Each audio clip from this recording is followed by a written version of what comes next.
శుక్లాంబరధరం విష్ణుం శశివర్ణం చతుర్భుజం ప్రసన్నవదనం ధ్యాయేత్ సర్వవిఘ్నోపశాంతయే. గురుర్బ్రహ్మా గురుర్విష్ణుః గురుర్దేవో మహేశ్వరః. గురుః సాక్షాత్ పరం బ్రహ్మ తస్మై శ్రీ గురవే నమః. వ్యాసాయ విష్ణురూపాయ వ్యాసరూపాయ విష్ణవే నమో వై బ్రహ్మనిధయే వాసిష్ఠాయ నమో నమః. కూజంతం రామ రామేతి మధురం మధురాక్షరం ఆరుహ్య కవితాశాఖాం వందే వాల్మీకికోకిలం. శృతిస్మృతిపురాణానాం ఆలయం కరుణాలయం నమామి భగవత్పాదశంకరం లోకశంకరం. వాగర్ధావివ సంపృక్తౌ వాగర్ధప్రతిపత్తయే జగతః పితరౌ వందే పార్వతీ పరమేశ్వరౌ. సూక్తిం సమగ్రయతున స్వయమైవ లక్ష్మీ శ్రీరంగరాజమహిషీ మధురైకటాక్షైః. వైదగ్ధ్యవర్ణగుణగుంభనగౌరవైర్యాం కండూలకర్ణకుహరాः కవయోధయంతి. హైమోర్ధ్వపుండ్రమజహన్మకుటం సునాసం మందస్మితం మకరకుండలచారుగండం బింబాధరం బహుళదీర్ఘకృపాకటాక్షం శ్రీవేంకటేశముఖమాత్మనిసన్నిధత్తాం. విమలపటి కమలకుటి పుస్తకరుద్రాక్షసస్తహస్తపుటి కామాక్షి పక్ష్మలాక్షి కలిత విపంచి విభాసి వైరించి. మనోజవం మరుతతుల్యవేగం జితేంద్రియం బుద్ధిమతాం వరిష్టం వాతాత్మజం వనరయూధముఖ్యం శ్రీరామదూతం శిరసా నమామి. ఆపదామపహర్తారం దాతారం సర్వసంపదాం లోకాభిరామం శ్రీరామం భూయో భూయో నమామ్యహం. హరి ఓం. పరమేశ్వర స్వరూపైన సభకి నమస్కారం.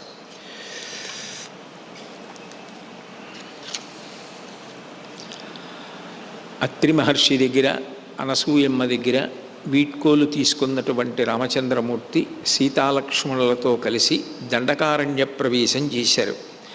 ప్రవిశ్యతు మహారణ్యం దండకారణ్యమాత్మవాన్ రామో దదర్శ దుర్ధర్ష తాపసాశ్రమ మండలం.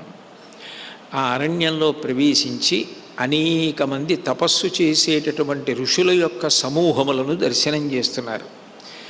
ఇవాళ నుంచి అరణ్యకాండ ప్రారంభం కదూ. ఈ కాండలో ప్రధానంగా రాముడు అనేక మంది మహర్షుల్ని దర్శనం చేస్తాడు. నిజంగా భారతీయ సంస్కృతిలో మహర్షుల యొక్క వైభవం, వాళ్ళ తపశ్శక్తి, వాటిని చదువుతుంటే ఆశ్చర్యకరంగా ఉంటుంది. నిజానికి రాముడి జీవితంలో అవతార ప్రయోజనం నెరవేరడానికి ప్రధాన కారణమైన వారందరూ గురువులే. అటువంటి ఆ గురువుల యొక్క వైభవాన్ని దండకారణ్యంలోకి రాముడు ప్రవేశించిన తరువాత మరింత మిక్కుటంగా భాసిస్తుంది. కాబట్టి ప్రవిశ్యతు మహారణ్యం దండకారణ్యమాత్మవాన్ రామో దదర్శ దుర్ధర్ష తాపసాశ్రమ మండలం. అరణ్యంలో ప్రవేశించి ఆయన అనేక మంది తపస్సులు, అక్కడ తపస్సు చేస్తున్నటువంటి ఋషుల యొక్క ఆశ్రమాలను దర్శనం చేస్తున్నారు. దర్శనం చేస్తున్నారు అన్న మాటకు అర్థం ఏమిటంటే ఏదో వెళ్ళి చూసి వెళ్ళిపోతున్నారు అని కాదు. వెళ్ళిన చోటల్లా ప్రధానమైనటువంటి ఋషి ఎవరుంటారో ఆయన ఆశ్రమంలో ఆయన కొన్నాళ్ళు ఉంటూ ఉంటారు. అలా ఉండడం వల్ల ఏమిటి ఉపయోగం అంటే, మీరు జాగ్రత్తగా గమనిస్తే మహాభారతం ఆరణ్య పర్వంలో ధర్మరాజు గారు వనవాసానికి వెళ్ళిపోయిన తర్వాత వనవాసంలో ఆయన ఏ పని లేకుండా కూర్చుని ఉండడు. ప్రతిరోజు యజ్ఞయాగాది కార్యక్రమములను నిర్వహిస్తూనే ఉంటాడు. హస్తినాపురం నుంచి ఆయనతో పాటుగా ఆయనని విడిచిపెట్టి ఉండలేక వెళ్ళిపోయినటువంటి బ్రాహ్మణ మండలి ప్రతిరోజు హోమాలు చేసి యాగాలు చేసి ఆయనకి హవిష్య శేషం పెడుతుంటారు. ఒక యజ్ఞం చేసినప్పుడు చెరువు అంటారు, హవిష్యం, అది చాలా ప్రధానం. ఎవరు ప్రధానమైన యజమానో ఆయన హవిస్సు వేస్తాడు అగ్నిహోత్రంలోకి. ఆ హవిస్సు కొంత మిగలాలి పాత్రలో. ఆ మిగిలినటువంటి హవిస్సు ఏదైతే ఉంటుందో దాన్ని యజమాని తింటాడు. ఆ రోజు నిజానికి భోజనం చేయకుండా హవిస్సు యొక్క శేషాన్ని తినడం చాలా గొప్ప.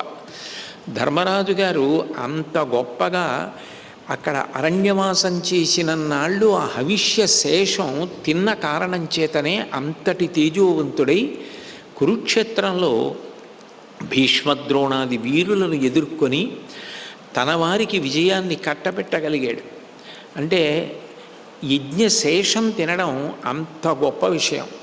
ఒక ఆశ్రమంలో ఉన్నప్పుడు అక్కడ ఉండే వాతావరణం ఎలా ఉంటుంది అంటే ప్రతిరోజు పూజలు జరుగుతుంటాయి, ప్రతిరోజు మహర్షులు అనేక మంది తేజోమూర్తులు తిరుగుతూ ఉంటారు, నియమపాలనం చేసినటువంటి వారు ఉంటారు, ఎక్కడ చూసినా వేదఘోష వినపడుతూ ఉంటుంది, బలి హోమములు మొదలైనవి జరుగుతుంటాయి. చాలా అందంగా రంగవల్లులు తీర్చిదిద్ది వృండి మంగళప్రదమైనటువంటి వస్తువులు అంటే దేవతలకు హవిస్సు ఇవ్వడానికి ఏవి ప్రధానంగా ఉపకరణములో అటువంటి వాటిని దర్శనం చేయడమే అంత గొప్ప. సుక్కు స్రవము అని రెండు ఉంటాయి. ఒక దానితో ఆజ్యం పోస్తుంటారు. అటువంటి సుక్కు స్రువాలు ఏ ఉన్నాయో అవన్నీ కూడా ఆ ఆశ్రమాల్లో కనపడుతుంటాయి. అట్లాగే ఉదక కలశలు, ఫలములు, మూలములు, కుశలు, సమిధలు. సమిధలు అంటే ఏవో కర్రపేళ్ళు కావు. ఏ ఏ సమిధలు వాడితే అగ్నిహోత్రుడు ప్రీతి చెందుతాడో అటువంటి రావి, జువ్వి, మారేడు ఇటువంటి పరమ పవిత్రమైనటువంటి సమిధలను తీసుకొచ్చి అక్కడ సిద్ధం చేసి కుప్పల కింద పోసి ఉంచుతారు ఎండబెట్టి.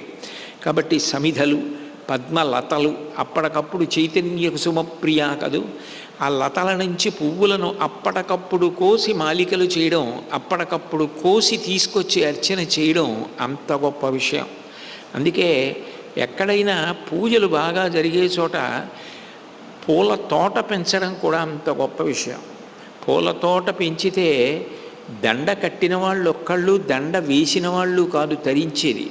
ఆ మొక్క నాటిన వాళ్ళు, మొక్కలకి నీళ్లు పోసిన వాళ్ళు, పువ్వులు పూయడానికి కారణమైన వాళ్ళు, పువ్వులు పత్రి సేకరించిన వాళ్ళు, దండలు కట్టిన వాళ్ళు, పూజలు వేసిన వాళ్ళు, మంత్రభాగాన్ని అన్వయం చేసిన వాళ్ళు, మరునాడు సూర్యోదయాత్పూర్వం నిర్మాల్యం తీసిన వాళ్ళు అందరూ తరిస్తారు. శారీరకమైన కైంకర్యం ద్వారా ఈశ్వరుణ్ణి తేలిగ్గా చేరుకోవడానికి అది ఒక మంచి మార్గం. అంటే ఇది నేను గొప్పగా చెప్పట్లేదు. మా కాకినాడ గోశాలలో ప్రతి బుధవారం సత్సంగ సభ్యులందరూ కూడా పొద్దున్నే వచ్చి ఒక 2 గంటల పాటు మొక్కల దగ్గర అంతా ఆ గొప్పులు తవ్వడం, ఎండిపోయినటువంటివి తీసేసేయడం, మొక్కలకి నీళ్లు పట్టడం, ఒక్క మొక్క కూడా చనిపోకుండా చూసుకోవడం, ఇవన్నీ 2 గంటల పాటు అంత శారీరక శ్రమ చేస్తారు. రోజూ చేస్తారు.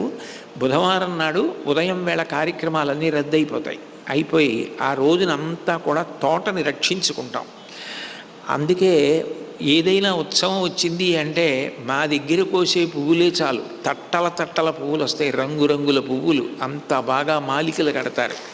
కట్టి ఆ మాలికలే ఏదైనా సత్కారం జరిగినా బయట మాలలు తెచ్చి వేయడం ఉండదు. ఆ కట్టిన మాలలే వేస్తారు. అప్పటికప్పుడు కోస్తారు పువ్వులు. ఏదైనా మాస శివరాత్రి లాంటివి, పౌర్ణమి పూజ జరిగితే అప్పటికప్పుడు పత్రులు కోసి పంచబిల్వములు కూడా ప్రాంగణంలో ఉంటాయి. సర్వసాధారణంగా శివార్చన చేసేటప్పుడు మారేడు దళం ఒక్కటి వేస్తే అంత ప్రీతి. ఇక పంచబిల్వ మితిఖ్యాతం అని 5 బిల్వములే. మారేడు బిల్వం, నిమ్మ బిల్వం, తులసి బిల్వం, వావిలి బిల్వం, పెద్ద ఉసిరి బిల్వం.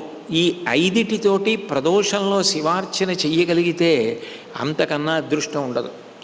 గోశాలలో ప్రతి మాస శివరాత్రి నాటి ప్రదోష వేళలో అప్పటికప్పుడు గోశాలలో ఇవన్నీ కోస్తారు. ఈ పంచబిల్వాలు కోసి, పువ్వులు కోసి, దండలు కట్టి, ఆ దండలు వేసి ఈ పత్రితో శివార్చన చేస్తారు. అంటే ఇది నేను గొప్పకి చెప్పడం లేదు సుమా. ఇది నేను ఎందుకు చెప్తున్నానంటే అందరూ తరించడానికి అది మార్గం. అట్లా అప్పటికప్పుడు పువ్వులు కోసుకోవాలి అంటే చక్కగా అన్ని పువ్వులు పూసి ఆ పద్మలతలు అవన్నీ అంత చక్కగా పెంచి పోషించాలి. అవి అంటే ఋష్యాశ్రమాలలో పని లేకపోవడం అన్న మాట ఉండదు. భగవత్ సేవ చెయ్యాలనుకోవాలి, కానీ ఎవరికి తోచినటువంటి సేవ వాళ్ళు చేస్తూ ఉంటారు. ఆవు పేడతో పిడకలు చేసి సిద్ధం చేస్తారు. అవి హోమం చేసేటప్పుడు సమిధ కింద వేస్తూ ఉంటారు.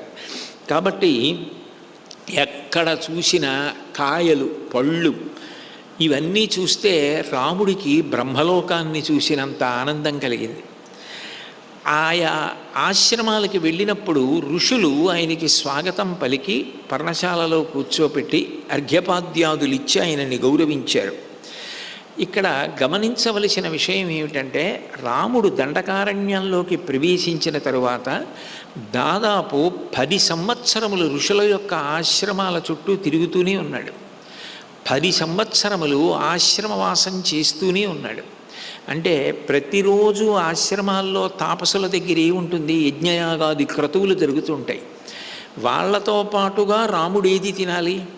ఆ హవిష్య శేషం తినాలి, ఆ ప్రసాదం తినాలి. అదే రేపు రామరావణ సంగ్రామం అయినప్పుడు రావణాసురుణ్ణి ఎదుర్కోవడానికి కావలసినంత తేజస్సుని కట్టబెడుతుంది.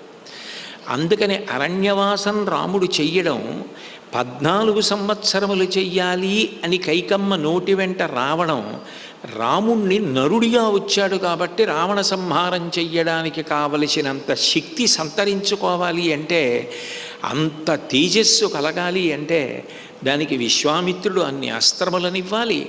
ఆయన కూడా అటువంటి తాపసుల ఆశ్రమాలలో తిరిగి అక్కడ నివాసం చెయ్యాలి. జీవితంలో ఒక్కొక్కసారి కొంత సమయాన్ని ఇక ఎట్టి పరిస్థితులలోనూ రాజీ పడకుండా దాన్ని కేవలం ఆత్మోద్ధరణ కొరకు అని వినియోగించుకొని దాన్ని ఒక తపస్సులా గడపడం అనేటటువంటిది అలవాటు చేసుకుంటే అది జీవుడి ఉద్ధరణకి గొప్ప హేతు అవుతుంది. కాబట్టి ఆయన అట్లా తాపసుల యొక్క ఆశ్రమాలు తిరుగుతూ మరునాడు ఉదయం సంధ్యావందనం చేసుకొని దండకారణ్యంలోకి వెళ్ళాడు. అంటే మిగిలిన ఆశ్రమాల వైపుకి ప్రయాణం చేయడం కోసమని వెడుతున్నాడు. ప్రధానంగా శరభంగుణ్ణి దర్శనం చేయాలి అని ఆయన కోరిక. ఆ శరభంగుని యొక్క ఆశ్రమం వైపుకి వెడుతున్నాడు. ఆ వెడుతున్నప్పుడు ఆయనకి పెద్ద పెద్ద కేకలు వినపడ్డాయి. గభీరాక్షం మహావక్త్రం వికటం వికటోదరం భీభత్సం విషమం దీర్ఘం వికృతం ఘోరదర్శనం. అక్కడ ఒక భయంకరమైనటువంటి రాక్షసుడు కనబడ్డాడు. ఆయన లోతైనటువంటి కళ్ళు, పెద్ద ముఖం, వికటం వికారమైనటువంటి రూపు, వికటోదరం అంత వికారమైనటువంటి పెద్ద పొట్ట, భీభత్సం చూసేటప్పటికే బలహీన మనస్కులైన వాళ్ళు హడిలిపోతారు, అంత భయంకరాకారంతో, విషమం అవయవాలు అన్నీ కూడా సమానంగా ఉంటే పొందిగ్గా ఉంటుంది. 2 చేతులు సమానంగా ఉండాలి, 2 కాళ్ళు సమానంగా ఉండాలి, 2 చెవులు సమానంగా ఉండాలి. అట్లా కాకుండా ఒకటి ఎగుడు ఒకటి దిగుడు అలా ఉన్నాయనుకోండి, చూడ్డానికి వికారంగా ఉంటుంది. కాబట్టి విషమం అలా ఉన్నాడు. దీర్ఘం చాలా పొడుగ్గా ఉన్నాడు. వికృతం చాలా భయంకరమైనటువంటి అవయవాలతోటి భయంకరుడిగా కనపడుతున్నాడు. ఘోరదర్శనం చూసి చూడగానే అవతల వాళ్ళ పై ప్రాణాలు పైన పోయాయి అంటారే, అంత భయంకరమైన ఆకృతితో ఉన్నాడు. ఆయన ఒక పెద్ద శూలాన్ని భుజం మీద వేసుకుని వెడుతున్నాడు. అంటే ఆయన ప్రాతకాలంలో తినే ఆహారాన్ని సమీకరణ చేసుకుని బయలుదేరాడు. అందుకని ఆ ప్రాతకాలంలో ఆయన తినడానికి ఆహారాన్ని ఆ శూలానికి గుచ్చాడు. గుచ్చి పట్టుకెడుతున్నాడు. వాటిని చంపాడనమాట. అవి 3 సింహాలు, 4 పెద్ద పులులు, 2 తోడేళ్ళు, 10 చుక్కల జింకలు, ఒక ఏనుగు తల ఒక శూలానికి గుచ్చి పట్టుకెడుతున్నాడు. అంటే ఎంత భయంకరమైనటువంటి ఆకారం కలిగిన వాడో అర్థమవుతుంది. ఆయన సీతారామ లక్ష్మణుల వంక చూశాడు. చూసి, నా పేరు విరాధుడు, మిమ్మల్ని చూస్తే మహాపాపాత్ముల్లా ఉన్నారని తీర్పు చెప్పాడు. అది రాక్షసత్వం అంటే. అంటే చూసి చూడగానే ఆయనకి ఏది తెలుసో దాన్ని బట్టి యువతల వారి మీద తీర్పు చెప్పేయడం. మనకెంత తెలుసు? మనకి శాస్త్ర ప్రవేశం ఏమైనా ఉందా? మనకేమైనా చదువు ఉందా? మనకి ఆ రంగంలో ఏమైనా 4 విషయాలు తెలుసా? ఏం అక్కర్లా. ఆయనకి తోచిందేదో ఆయన చెప్పేస్తూ ఉండడం. అలా ఆయన కూడా తీర్పు చెప్పాడు. మీరు పాపాత్ములు అన్నాడు. ఎందుకు పాపాత్ములు అంటే, మీరు చూడ్డానికి కృష్ణాజినం అవి కట్టుకున్నారు కాబట్టి మునుల్లో ఉన్నారు, కానీ భార్యతో ఉన్నారు. ఇట్లా ఉండడం పాపం కదా. భార్యతో కలిసి తిరుగుతారా? ముని భార్యతో ఉండడా? అగస్త్యుడు లోపాముద్రతో లేడు, వశిష్ఠుడు అరుంధతితో లేడు. భార్య ఉండడు ఋషికి అంటే ఆయన వరకు ఆయనకది తప్పుగా అనిపించింది. అంటే ఎందుకు అనిపిస్తుంది అంటే రాక్షసత్వము అన్న మాటకు అర్థం ఏమిటంటే వాడు ఏదైనా చెయ్యాలనుకుంటే దానికి అవతల వాళ్ళ మీద ఏదో ఒక నెపాన్ని చూపిస్తాడు. ఆవుని చంపేద్దాం అనుకున్నాడు అనుకోండి, నేను ఆవుని చంపేస్తానని అనుకోండి, అదేంటే ఆవుని చంపడం ఏమిటంటారు కదా. అందుకని అబ్బే అది ఆవు కాదండి తోడేలని చెప్తాడు. అది తోడేలు ఏమిటిరా, అది ఆవు కదా అంటున్నా కూడా కాదు తోడేలని చంపేస్తాడు. ఆయన ఏదో అఘాయిత్యం చేయాలి, ఆ అఘాయిత్యం చేయడం కోసం ఆయన ఒక కారణాన్ని చూపించి ఒక తీర్పు చెప్తాడు. అదే రాక్షసత్వం అంటే. బుద్ధి యందు, నడవడి యందు, ఆహారమునందు, ప్రవర్తన యందు, అన్నిటి యందు అటువంటి వ్యగ్రత కనపడుతూ ఉంటుంది. కాబట్టి ఆయన అన్నాడు, ఇయం నారీ వరారోహ మమ భార్యా భవిష్యతి యువయో పాపయోశ్చాహం పాస్యామి రుధిరం వృధే అన్నాడు. యుద్ధంలో మీ ఇద్దరి యొక్క నెత్తురు నేను తాగేస్తాను. ఈమె చాలా అందంగా ఉంది కాబట్టి ఈ స్త్రీని నేను భార్యగా చేసుకుంటాను అని లక్ష్మణులు ఇద్దరిని నేను సంహరిస్తానని ఒక్కసారి వాళ్ళ మీదకు పరిగెత్తాడు. పరిగెత్తి అసలు మీరెవరని అడిగాడు. రాముడు చాలా మర్యాదగా ఇక్ష్వాకు వంశం గురించి చెప్పి, నేను ఆ ఇక్ష్వాకు వంశ సంజాతుడనైనటువంటి రాముణ్ణి, నేను ధర్మానుష్ఠానాన్ని ఇష్టపడతాను అని నువ్వెవరని అడిగాడు. ఆయన నా పేరు విరాధుడు అంటారు. నా తండ్రి జీవుడు, తల్లి శతహ్రద, వాళ్ళిద్దరికీ జన్మించినటువంటి వాణ్ణి. నేను బ్రహ్మగారి గురించి గొప్ప తపస్సు చేశాను. రాక్షసులు తపస్సు చేస్తారు, ఋషులు తపస్సు చేస్తారు, దేవతలు తపస్సు చేసే అవకాశం ఉండదు. ఎందుకంటే పుణ్యం ఎంతవరకు చేశారో ఆ పుణ్యం అయిపోయే వరకు వాళ్ళు త్రిదశులై 30 సంవత్సరముల వయసు లోపల ఉండి భోగాలు అనుభవించి పుణ్యం అయిపోయిన తర్వాత తిరిగి మళ్ళీ ఈ భూమి మీదకి వచ్చి పడిపోవాలి వాళ్ళు. అది సృష్టి నియమం. క్షీణే పుణ్యే మర్త్యలోకం విశంతి. దేవతా పదవులలో ఉండి కొత్తగా తపస్సు చేసే అవకాశం ఉండదు. అట్లా ఉద్ధరణ పొందడానికి వీలైన జన్మ ఏదైనా ఉంటే మనిషి జన్మ ఒక్కటే ఉంటుంది. కాబట్టి ఆయన అన్నాడు, నేను బ్రహ్మగారి గురించి తపస్సు చేశాను. వాళ్ళు ఎప్పుడూ ఏం కోరుకుంటారంటే శాశ్వతంగా భోగాలు అనుభవించాలంటే మృత్యువు లేకుండా ఉండాలి. బ్రహ్మగారితో పేచీ ఎక్కడొస్తుందంటే నాకు మృత్యువు లేకుండా ఉండుగాక అంటే అది తప్ప ఇంకేమైనా అడుగు. ఎందుకంటే ఈ లోకానికి సృష్టిలోనే ఒక నియమం ఉంది, చచ్చిపోక తప్పదు. అందుకని చచ్చిపోకుండా ఇంకేమైనా అడుగు అంటాడు. అంటే వాళ్ళు అనుకుంటారు ఈయన అమాయకుడు, 4 తలకాయలు ఉన్నాయి కానీ మన తలకాయ ముందు ఈయన పనికిరాడు, మనం అడిగే వరాలు అన్యాపదేశంగా మృత్యువు లేకుండానే, కానీ ఈయన తథాస్తు అంటాడు. ఇక ఆ తర్వాత మనకు మృత్యు ఉండదనుకుంటాడు. ఈయన అదే మార్గంలో వెళ్ళి తపసాచాభిసంప్రాప్త బ్రహ్మణో హి ప్రసాదజ శస్త్రేణ వధ్యతాలోకే అచ్ఛేద్య భేద్యత్వమేవచ. నాకు బ్రహ్మగారి వలన వరముంది, నేను శస్త్రముల వలన మరణించాను. శస్త్రము అంటే చేత్తో పట్టుకుని కొట్టేదాన్ని శస్త్రం అంటారు. ఓ శూలం ఉందనుకోండి, వ్యక్తి పట్టుకుని పొడవాలి, కత్తి ఉందనుకోండి పట్టుకుని కొట్టాలి. నేను ఆ శస్త్రముల చేత మరణించాను. 2 నన్ను భేదించడం కానీ నన్ను చీల్చడం కానీ అచ్ఛేద్య భేద్యత్వమేవచ, ఈ 2 కూడా నా విషయంలో సాధ్యపడదు. నన్ను భేదించలేరు, ఛేదించలేరు, 2 సాధ్యం కావు. ఛేదించడం అంటే ఏదో ఆ కాళ్ళలో చేతిలో లేకుండా చేసేయడం, భేదించడం అంటే డొళ్ళ కొట్టేసేటట్టుగా బాణప్రయోగం చేయడం. ఈ 2 నా విషయంలో మృత్యువుకి కారణములు కావు. నాకు బ్రహ్మగారి వలన వరం ఉంది. ఎందుకని వాళ్ళ దగ్గర ధనుర్బాణాలు ఉన్నాయి, వాళ్ళ వరలో ఖడ్గాలు ఉన్నాయి.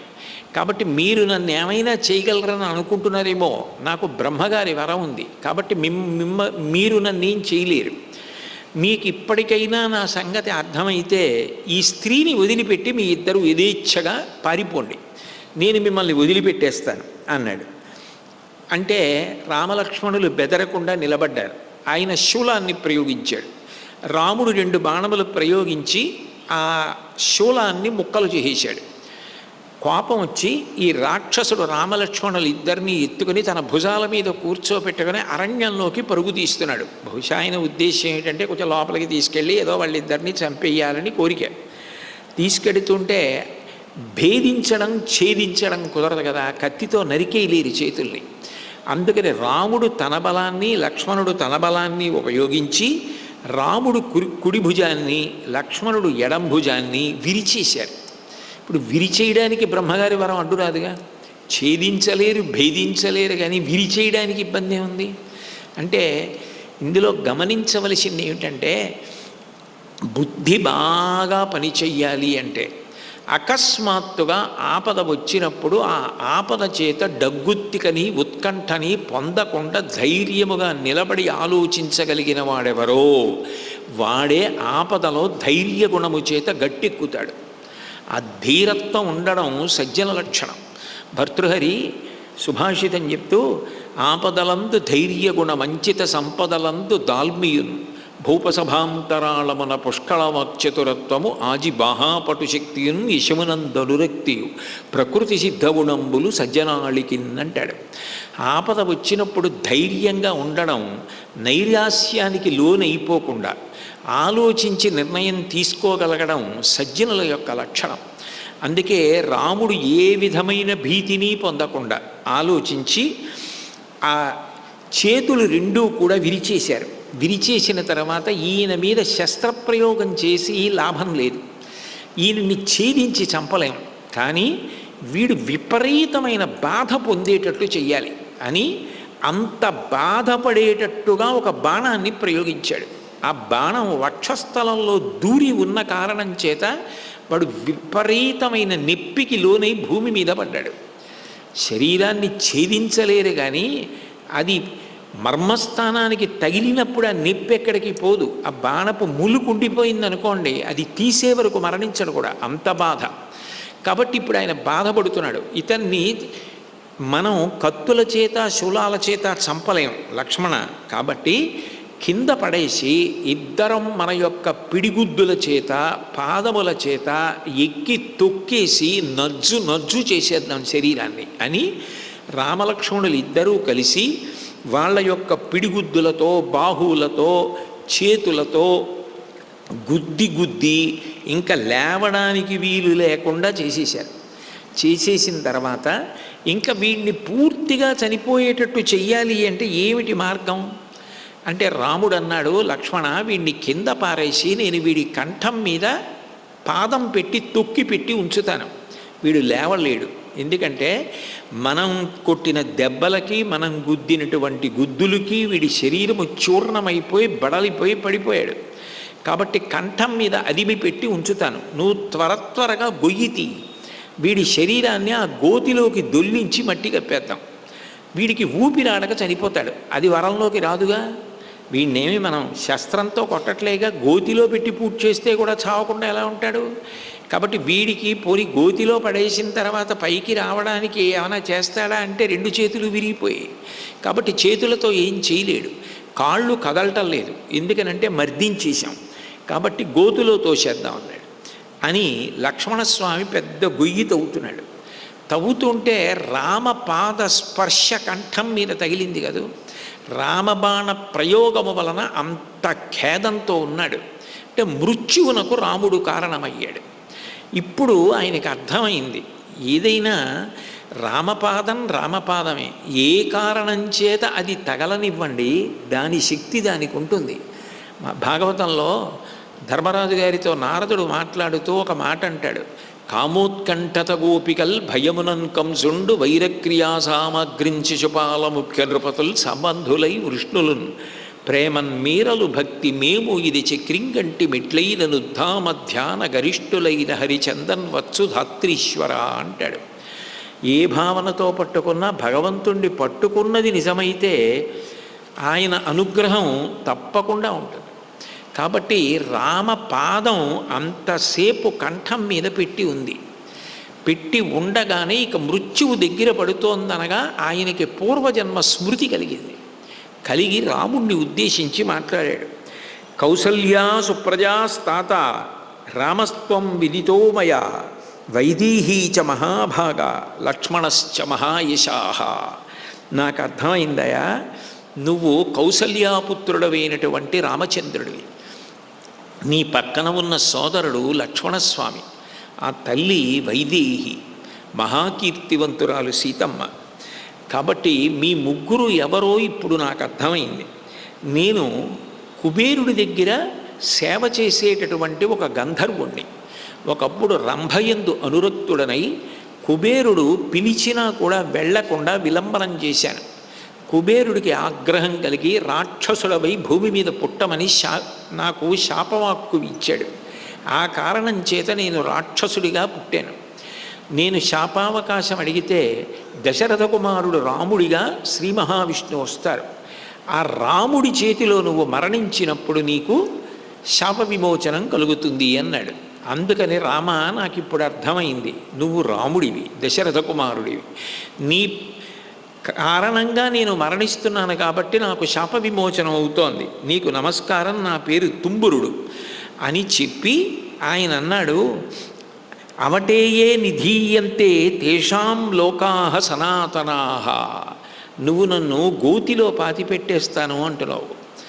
కానీ రామ, అట్లా గోతిలో పాతి పెట్టబడితే అట్లా ఎవరు చిట్ట చివర పాతి పెట్టబడ్డారో వారికి అక్షయమైనటువంటి లోకములు శాశ్వతంగా లభిస్తాయి. కాబట్టి అది చాలా గొప్ప విషయం సుమ.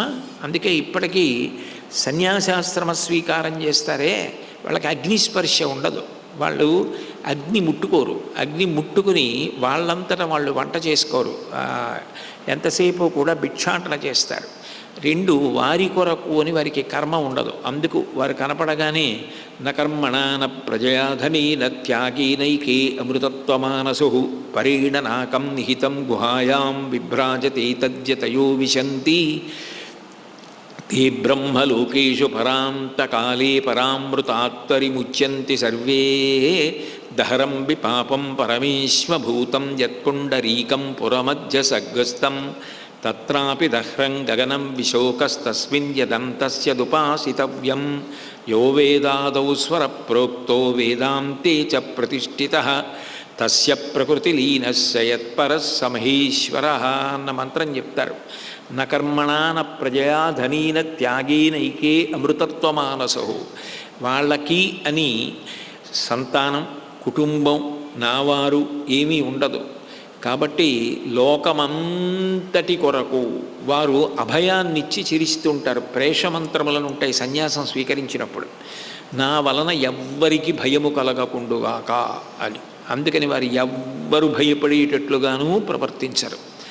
అటువంటి వారు శరీరం వదిలిపెట్టేస్తే భూమి లోపల పెట్టేసి దాని మీద శివలింగం పెడితే అధిష్టానం అంటారు, తులసి మొక్క పెడితే బృందావనం అంటారు. ఇప్పటికీ కాంచీపురం పెడితే చంద్రశేఖరేంద్ర సరస్వతి మహాస్వామి వారి యొక్క బృందావనం, జయేంద్ర సరస్వతి స్వామివారి బృందావనం, శృంగేరి పీఠానికి పెడితే అట్లా బృందావనాలు అధిష్టానాలు ఉంటాయి.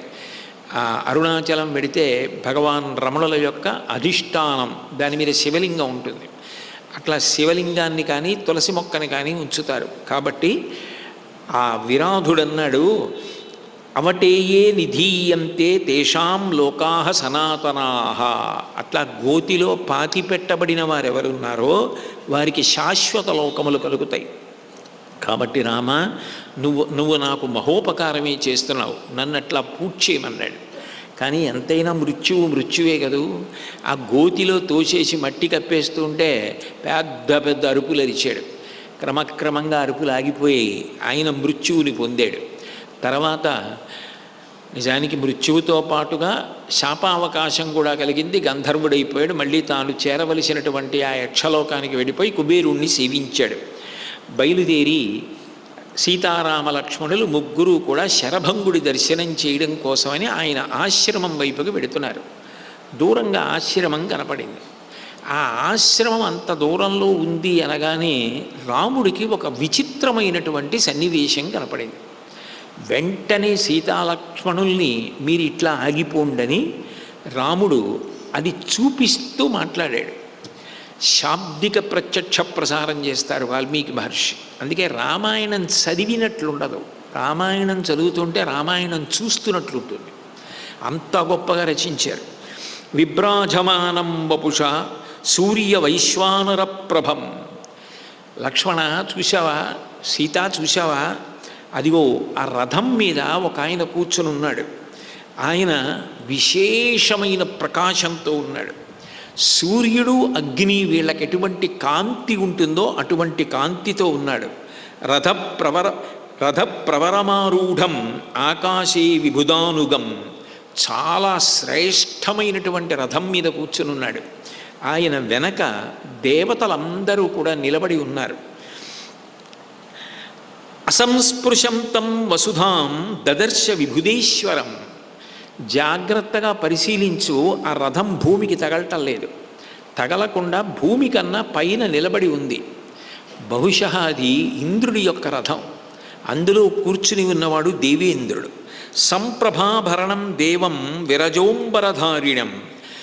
ఆయన ఆభరణాలు చూడు, కాంతులీనుతున్నాయి. ఆయన కించిత్ పరాగము, ధూళి కూడా మీద పడనటువంటి గొప్ప బట్ట కట్టుకుని ఉన్నాడు. తద్విధైరేవ బహుభిః పూజ్యమానం మహాత్మభిః. ఆయన ఎలా ఉన్నాడో అలాగే ఉన్న వాళ్ళ చేత సేవింపబడుతున్నాడు. హరితైర్వాజిభిర్యుక్తం అంతరిక్షగతం రథం. ఇత పూర్వం మనం ఇంద్రుడి యొక్క గుర్రాలు ఆకుపచ్చగా ఉంటాయని విన్నాం. అవిగో ఆకుపచ్చటి గుర్రాలు పూంచినటువంటి రథం. అది ఆకాశంలోకి నిలబడి ఉంది, భూమికి తగలకుండా. కాబట్టి శ్వేతఛత్రం ఉంది రథం మీద. కాబట్టి చాలా గొప్పవాడనమాట. ఇద్దరు ఉత్తమ స్త్రీలు అలాగే రథానికి పక్కన నిలబడి వింజామరలు వేస్తున్నారు. గంధర్వులు దేవతలు ఆయనని స్తుతి చేస్తున్నారు. ఆయన శరభంగుడితో ఏదో మాట్లాడుతున్నాడు. శరభంగ మహర్షి ఆ ఇంద్రుడి దగ్గర నిలబడి ఉన్నాడు. ఏదో ఇంద్రుడు మాట్లాడుతున్నాడు. ఇంద్రుడేనా అన్నది నేను ఒక్కసారి చూసి వచ్చి మీకు చెప్తాను. మీరు ఇక్కడే నిలబడండి, నేను ఒక్కడే ముందుకెడతాను. ఎందుకంటే ఇది ఒక గొప్ప సన్నివేశం. దేవేంద్రుడంతటి వాడు ఇంతమంది దేవతలతో వచ్చి నిలబడి శరభంగుడితో మాట్లాడుతున్నాడు. అసలు చూస్తే మరి ఇంద్రుడిలాగే ఉన్నాడు. ఇంద్రుడేనా? నేను స్పష్టంగా చూసి వస్తానని రాముడు ఒక్కడు ముందుకు వెడుతున్నాడు. వెడుతుంటే ఆయనకి ఆ రథంలో ఉన్నటువంటి ఇంద్రుడు శరభంగుడితో మాట్లాడుతున్నటువంటి మాటలు వినపడ్డాయి. ఆ ఇంద్రుడు అంటున్నాడు, ఇహోపయత్యాసౌ రామౌ యవాన్మాం నాభిభాషతే నిష్ఠాన్నయత తావత్తు తతో మా దృష్టుమర్హతి. ఓ శరభంగ మహర్షి వెనక రాముడు వస్తున్నాడు. రాముడు దగ్గరికి వస్తే నేను పలకరించవలసి ఉంటుంది. రాముడు ఏ కారణానికి ఈ అరణ్యంలోకి వచ్చాడో ఆ కారణం పూర్తయిపోయిన తర్వాత నేను రాముడికి కలిసి అప్పుడు మాట్లాడతాను. అప్పటి వరకు నేను రాముడితో మాట్లాడను. అందుకని నేను బయలుదేరిపోతున్నానని గబగబా రథం వెళ్ళిపోయింది. ఏ కార్యం మీద రాముడు అరణ్యంలోకి వచ్చాడు అంటే, అప్పటికైతే ఏమని చెప్తారంటే 14 ఏళ్ళు అరణ్యవాసం కోసమని చెప్పి వచ్చాడు. వాళ్ళ నాన్నగారు చెప్పారు కాబట్టి. కానీ ఇంద్రుడి దృష్టిలో, దేవతల దృష్టిలో దేనికి వచ్చాడు రాముడు? రావణ వధ కొరకు వచ్చాడు. రావణ వధ కొరకు వచ్చినటువంటి రాముడితో ఇప్పుడు నేను మాట్లాడను. ఇప్పుడు నేను మాట్లాడితే నేను ఇంద్రుణ్ణి, నువ్వు విష్ణుమూర్తివి, అవతారంగా వచ్చావు, నువ్వు రావణ సంహారం చేయాలంటే ఇవన్నీ నేను అనుకోవట్లేదు. నేను దాశరథిని, అహం దాశరథం మన్యే. నేను దాశరథి రాముణ్ణి అనుకుంటున్నాను. నేను దేవతని కాను. నేను ఏమిటి రావణుడిని సంహరించడం ఏమిటి? ఎందుకు సంహరించాలి? ఆయన నాకేం అపకారం చేశాడు? అట్లా ఏ అపకారం చేయకుండా నిష్కారణంగా నేను ఎందుకు చంపుతానంటాడు. అందుకని ఇప్పుడు నేను మాట్లాడకూడదు. ఇక్కడికి ఎందుకు వచ్చాడో ఆ పని అయిపోయాక వచ్చి మాట్లాడతాను అంటే ఖచ్చితంగా పని అవుతుంది. అరణ్యంలోకి దేవతల కైకమ్మ చేత 2 వరాలు అడిగించి తీసుకొచ్చిందే రావణ సంహారానికి. అది పూర్తయిపోయాక మాట్లాడతాను. ఇంకా ఇప్పుడే కదా అరణ్యవాసం మొదలెట్టాడు. 14 ఏళ్ళు అంటే చివరికి వచ్చాక కదా. అందుకని ఇప్పుడు ఎందుకు నేను పలకరించడం? అది ఇంద్రహృదయం. అందుకని ఆయన వెళ్ళిపోయాడు. శరభంగుడు రాముణ్ణి చూశాడు. శరభంగుడు వెళ్ళి అగ్నిహోత్రం దగ్గర కూర్చోగానే సీతారామ లక్ష్మణులు వెళ్ళి ఆయనకి పాదాభివందనం చేశారు. ఆయన చాలా సంతోషంగా పలకరించి అతిథి మర్యాద చేస్తే రాముడు అడిగాడు, ఇంద్రుడు ఎందుకు వచ్చాడు మీ ఆశ్రమానికి? వచ్చినవాడు ఇంద్రుడు కదా అని అడిగాడు. అడిగితే ఆయన చాలా తేలికగా ఒక మాట చెప్పాడు. ఇవి నిజంగా భారతదేశంలో ఋషుల యొక్క శక్తి ఇట్లా ఉంటుందా అని ఆ కాండలు చదువుతున్నప్పుడు అసలు ఆ శ్లోకాలు చదివిన తర్వాత కాసేపు ఆగిపోయి కళ్ళు మూసుకుని అబ్బాబ్బాబ్బా ఏమి ఋషులు రా వీళ్ళు అనిపిస్తుంది. ఆయన అన్నాడు, మమేష వరదో రామ బ్రహ్మలోకం నినీషతి జితముగ్రేణ తపస దుష్పాపమృతాత్మభి. నేను ఉగ్రమైనటువంటి తపస్సు చేశాను. ఎంత గొప్ప తపస్సు చేశాను అంటే, ఆ చేసినటువంటి తపస్సు చేత నేను దేవతలు పొందే లోకాలు, ఋషులు పొందే లోకాలు ఇవన్నీ దాటిపోయి బ్రహ్మలోకాన్ని పొందడానికి అర్హత పొందాను. బ్రహ్మలోకం పొందడం అంటే అదేం చిన్న విషయమా? అందుకని దేవేంద్రుడే స్వయంగా వచ్చాడు నన్ను తీసుకెళ్ళడానికి మర్యాద పురస్సరంగా. నువ్వు ఇంత గొప్ప తపస్సు చేశావయ్యా, జితేంద్రియుడవయ్యావు, నిన్ను బ్రహ్మలోకానికి నేను తీసుకెడతాను రా అని పిలవడానికి వచ్చాడు. నేను రానన్నాను రామ అంటే రాముడు ఆశ్చర్యపోయి ఎందుకు రానన్నారు అని అడిగాడు. అంటే నాకు కర్ణాకర్ణిగా తెలిసింది, నువ్వు దగ్గరలో ఉన్నావు, చిత్రకూట పర్వతాన్ని విడిచిపెట్టి ఇటువైపే దండకారణ్యంలోకి వస్తున్నావని విన్నాను. నువ్వు దండకారణ్యంలోకి వస్తే నీకు ఆతిథ్యం ఇచ్చి వెళ్ళిపోవాలి అని అనుకున్నాను. అందుకని నీకు ఆతిథ్యం ఇవ్వడం కోసం ఉన్నాను రామ. నీకు ఆతిథ్యం ఇచ్చిన తర్వాత నేను బ్రహ్మలోకానికి వెళ్ళిపోతాను. ఏమిటో ఇంట్లో ఓ గదిలోంచి ఓ గదిలోకి వెళ్ళిపోవడం ఎంత హేళగా ఉంటుందో అంత హేళగా చెప్పాడు. అంటే అసలు ఆ ఋషుల శక్తి ఏమిటో, ఆ గొప్పతనం ఏమిటో ఆశ్చర్యంగా ఉంటుంది అని ఆయన అన్నాడు. నేను తపస్సు చేత అన్ని లోకములు గెలిచాను రామ, నువ్వు అంగీకరిస్తే నేను ఆ తపశ్శక్తిని అంతటినీ నీకు ధారపోహేస్తానన్నాడు. అసలు ఎంత ఆశ్చర్యం అండి ఆ మాట! ఎన్ని వేల సంవత్సరాలు తపస్సు చేసి ఉంటుంటాడంటారు. అంత తపస్సు చేసి అంత శక్తి పొందినవాడు అంత నిస్వార్థంగా రాముడికి ధారపోహేస్తానన్నాడు. విశ్వామిత్రుడు అస్త్రాలు బాలకాండలో ఎలా ఇచ్చేశాడో, అనసూయమ్మ ఎలా దివ్యమైనటువంటి కానుకలను సీతమ్మకి ఇచ్చేసిందో, అత్రి మహర్షి ఎంత గొప్పగా ఆయనకి ఆశీర్వచనం చేశాడో, భరద్వాజుడు ఎట్లా ఆశీర్వదించాడో, ఎట్లా వశిష్ఠుడు కోరుకున్నాడో, అట్లా ఇక్కడ శరభంగుడు కూడా అంత తేలికగా తన తపస్సునంతటినీ ఇచ్చేస్తున్నాడు. అదేం చిన్న తపస్సు కాదు రామ. నేను చేసిన తపస్సు చేత ఋషులు ఏ లోకాలు పొందుతారో అవి దాటిపోయాను, దేవతలు ఏ లోకాలు పొందుతారో అవి దాటిపోయాను, బ్రహ్మలోకాన్ని చేరుకునే స్థితిని పొందాను. ఈ తపస్సంతా నీకు ధారపోహేస్తాను. ఎందుకు అంటే, రామ ఈ శక్తి నా దగ్గర ఉంటే నేను బ్రహ్మలోకానికి ఎడతాను, ఈ శక్తి నీ దగ్గర ఉంటే రావణ సంహారం చేస్తావు. ఆ మాట పైకి అనడం, రావణ సంహారం చేస్తావు. రావణ సంహారం చేస్తే ఒక్క భూమి కాదు, స్వర్గలోకంలో ఉన్న దేవతలు కూడా సంతోషిస్తారు. నేను ఒక్కడిని తరించడం గొప్ప, ఇంతమంది తరించడం గొప్ప, ఇంతమంది సంతోషించడం గొప్ప, ఇంతమంది సంతోషం కోసం నా తపస్సు నీకు ధారబోహేస్తానన్నాడు. అంటే ఈ దేశం యొక్క గొప్పతనం ఎక్కడుందంటే ఆ త్యాగంలో ఉంది, స్వార్థంలో లేదు. తనకి భగవంతుడు ఏది గొప్ప విభూతిగా ఇచ్చాడో దాన్ని నిస్వార్థంగా చల్లేయడంలో, పంచిపెట్టేయడంలో, ఆ నిస్వార్థ బుద్ధిలో ఈ దేశ సంస్కృతి నిలబడి ఉంది.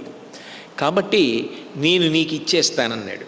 అంటే రాముడు అన్నాడు, అహమేవాహరిష్యామి సర్వాన్ లోకాన్ మహాముని ఆవాసం తహమిచ్చామి ప్రదిష్ట హ్యకానని. అయ్యయ్యో, మీరు ఇంత కష్టపడి చేసినటువంటి తపస్సు యొక్క శక్తిని నాకు ధారపోసేయక్కర్లేదు. నేను కూడా ఈ 14 సంవత్సరముల సమయం నాకు ఉంది కదూ, నేను కూడా తపస్సు చేసి అటువంటి శక్తిని నేను సంపాదిస్తాను. మీరు మీ తపశ్శక్తిని మీ దగ్గర ఉంచుకోండి, కానీ నేను ఎక్కడ ఉండాలో నాకు చెప్పండి. నేను ఎక్కడుంటే బాగుంటుందంటారు? ఎందుకు ఆ మాట 10 మాటలు? అరణ్యంలోకి వచ్చినప్పటి నుంచి ఇదే ప్రశ్న రాముడు ఎందుకు అడుగుతున్నాడు అంటే, నిజానికి మీరు జాగ్రత్తగా గమనిస్తే ఇందులో సీతాపహరణం జరగాలని తెలియని ఋషి లేడు. భరద్వాజుడికి తెలుసు, అత్రికి తెలుసు, వశిష్ఠుడికి తెలుసు, చాలామంది ఋషులకు తెలుసు. అందుకే రావణ వధ కొరకు ఈయన ఉండాలని అనుకున్నారు వాళ్ళు. కాబట్టి చాలామంది ఋషులకు తెలుసు. ఇప్పుడు శరభంగుడికి తెలుసు. కానీ వాళ్ళెవ్వరూ కూడా రామా నువ్వు రావణ వధ చెయ్యాలి అని అనరు. కానీ నరుడికి బుద్ధిని దేవతలు ప్రచోదనం చేయాలి. చూడండి, ఎందుకు వచ్చానండి అనవసరంగా, నేను వచ్చి ఆపదలో పడిపోయాను, నేను రాకపోతే ఏమై ఉండేది, ఎందుకంటారు నేను రావడం, అంత రావలసినంత గొప్ప విషయం ఏం లేదు, ఏమిటో అనవసరంగా వచ్చాను, వచ్చి నిష్కారణంగా ఇరుక్కుపోయానండి అంటారు. చూడండి, గజేంద్ర మోక్షణ ఘట్టంలో ఏనుగంటుంది, నానానేకపయూధముల్ పెద్ద కాలంబు వనంబులో సన్మానింపన్ దశలక్ష కోటి కరణీనాథుండనయ్యుండి మద్దానాంభ పరిపుష్ట చందన లతాంత ఛాయలందుండలేక నీరాశ ఇటేల వచ్చిది భయం బిట్లో గదే ఈశ్వర అంటుంది. హాయిగా 10 లక్షల కోట్ల మంది భార్యలు అంటే ఇక పరివారం ఎంత ఉంటుంది. నేను దానాలు చేసినప్పుడు ఇదం నమమా అని విడిచిపెట్టిన నీళ్లు ఏరులై ప్రవహిస్తే అక్కడ చందనపు చెట్లు లేచి గంధపు చెట్ల తోటలు వచ్చాయి. వాటి కింద పడుకుని విశ్రాంతి తీసుకోక ఎందుకు వచ్చాను ఈ సరోవరం దగ్గరికి, మొసలి పట్టుకుందని ఏడుస్తుంది. అట్లా ఇక్కడికి ఎందుకు వచ్చాను అని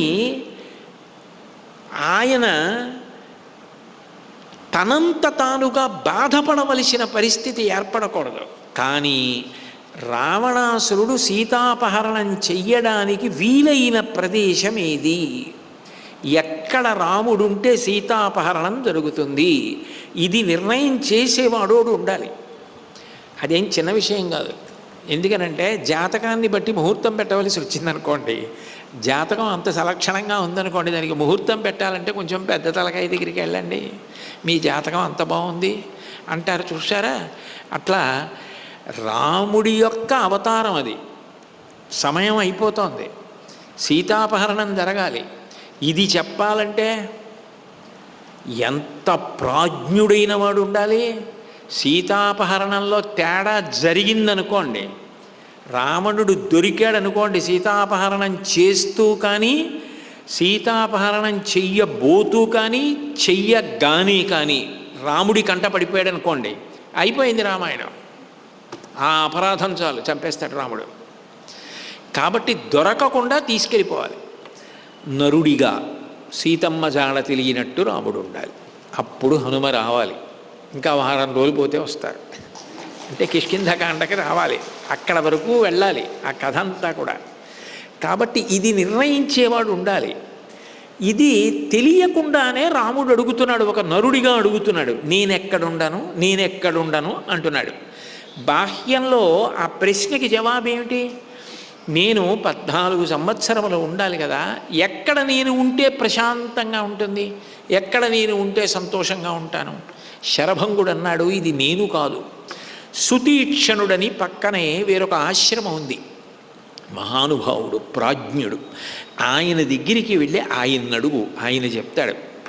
మా చిన్నప్పుడు 5వ తరగతిలోనో ఎప్పుడో అనుకుంటాను, బాగా గుర్తులేదు, కానీ ఏదో పాట ఉండేది, కలవారి కోడలు కంచి కామాక్షి అప్పుడే వచ్చాను ఆమె పెద్దన్న కాళ్లకు నీళ్ళు ఇచ్చి కన్నీళ్లు నింపి ఏమిటే చెల్లెలా ఏమి కష్టాలు అని ఇప్పుడు 5వ క్లాస్లో చదువుకున్నాను, ఏం గుర్తుంటుంది. ఇంతకీ ఏమిటంటే, పుట్టింటికి వస్తానంటే నేనెరుగ మీ బావనడుగు అంటే బావగారిని అడుగుతుంది, నేనెరుగ మీ అత్తనడుగు అంటే అత్తగారిని అడుగుతుంది, నేనెరుగ మీ మావనడుగు అంటుంది, మామగారిని వెళ్ళి అడుగుతుంది. పోయిరా సుఖముగా పుట్టినింటికి నీ అంటాడు మామగారు, అప్పుడు సంతోషంగా పెట్టి సర్దుకుని కోడలు వెళ్తుంది. అలా నేనెరుగ నీ బావనడుగు అన్నట్టు ఒక్కొక్క ఋషి, ఇది చాలా కీలక నిర్ణయం. ఇంకొకరికి అప్పచెప్తే బాగుంటుంది, అది వాళ్ళ మర్యాద. ఇక్కడ మనకు అవకాశం వచ్చింది, ఎలా పోతే మనకేమిటని చేయరు నిర్ణయాలు. కాబట్టి సుతీక్షణుడి దగ్గరికి వెళ్ళన్నారు అని ఆయన అన్నాడు, రామ నేను కేవలం నీకోసమే ఎదురు చూస్తున్నాను, నీకు ఆతిథ్యం ఇచ్చి బ్రహ్మలోకానికి వెళ్ళిపోదాం అనుకున్నాను, అందుకే ఇంద్రుడు వస్తే రానన్నాను. ఏమిటో ఎంత హేలో, ఎంత తపశ్శక్తో మహానుభావులది, ఏమి దేశం అండి అసలు ఈ దేశం, ఎటువంటి ఋషులు పుట్టినటువంటి దేశం. కాబట్టి అని ఆయన అగ్ని వ్రేల్చి హోమం ప్రారంభం చేసి చిట్ట చివర ఆ హోమకుండంలోకి తాను దూకేశాడు. తస్య రోమాణి కేశాంశ్చ తదావగ్నిర్మహాత్మన జీర్ణాం త్వంచ తదస్థీని యచ్చ మాంసంచ శోణితం. ఆయన యొక్క రక్తము, ఆయన వెంట్రుకలు, ఆయన మాంసము, ఆయన ఎముకలు కూడా చూస్తుండగా జ్వాలలలో భస్మమై పడిపోగానే అందులోంచి కౌమార వయస్సులో ఉన్నటువంటి శరభంగుడు పైకి లేచాడు. అంటే బ్రహ్మలోకానికి వెళ్ళడానికి యోగ్యమైన దివ్య శరీరాన్ని పొందాడు. ఇప్పుడు పొంది అటువంటి శరీరంతో పైకి లేచి రాముడితో అన్నాడు, రామ, ఆహితాగ్నులైతే ఏ లోకం లభిస్తుందో, ఋషీశ్వరులకు ఏ లోకం లభిస్తుందో, దేవతలకు ఏ లోకాలు లభిస్తాయో ఇవి ఒకదానికన్నా ఒకటి గొప్పవి. వీటికన్నా పైది బ్రహ్మలోకం. అక్కడికి నాకు ఆవాసం ఇచ్చారు నేను చేసిన తపస్సుకి. రామ, నీకోసమే ఉన్నాను, ఆతిథ్యం ఇద్దామని ఇచ్చేశాను. ఎంత తపస్సు చేస్తేనే నువ్వు దగ్గరలో ఉన్నప్పుడు, నువ్వు వచ్చినప్పుడు ఆతిథ్యం ఇవ్వకుండా వెళ్ళిపోతే ఏం తపస్సు? నా తపస్సుకి సిద్ధి నీకు ఆతిథ్యం ఇవ్వడమే. ఇచ్చాను కదూ, నేను బయలుదేరతానని ఆయన వెంటనే బ్రహ్మలోకానికి వెళ్ళిపోయాడు. బ్రహ్మగారు తన ఆసనం మించి లేచి ఎదురొచ్చి స్వాగతం మహర్షి అన్నాడు. అసలు నిజంగా ఏమి తపశ్శక్తో, ఏమి మహానుభావులో చూడండి. రాముడు చూసి ఆశ్చర్యపోయాడు. ఇదంతా ఎందుకు అంటే, ఇటువంటి తపస్సుల దర్శనం అవి ఊరకనైపోతాయా? కొన్నింటిని చూడడమే అంత శక్తివంతం. ప్రయాగవంక చూశారనుకోండి అంత శక్తివంతం, గంగని చూశారనుకోండి అంత శక్తివంతం, మారేడు చెట్టు వంక చూశారనుకోండి చాలు. పొద్దున్నే మారేడు చెట్టుని చూశారనుకోండి, దర్శనం స్పర్శనం పుణ్యం.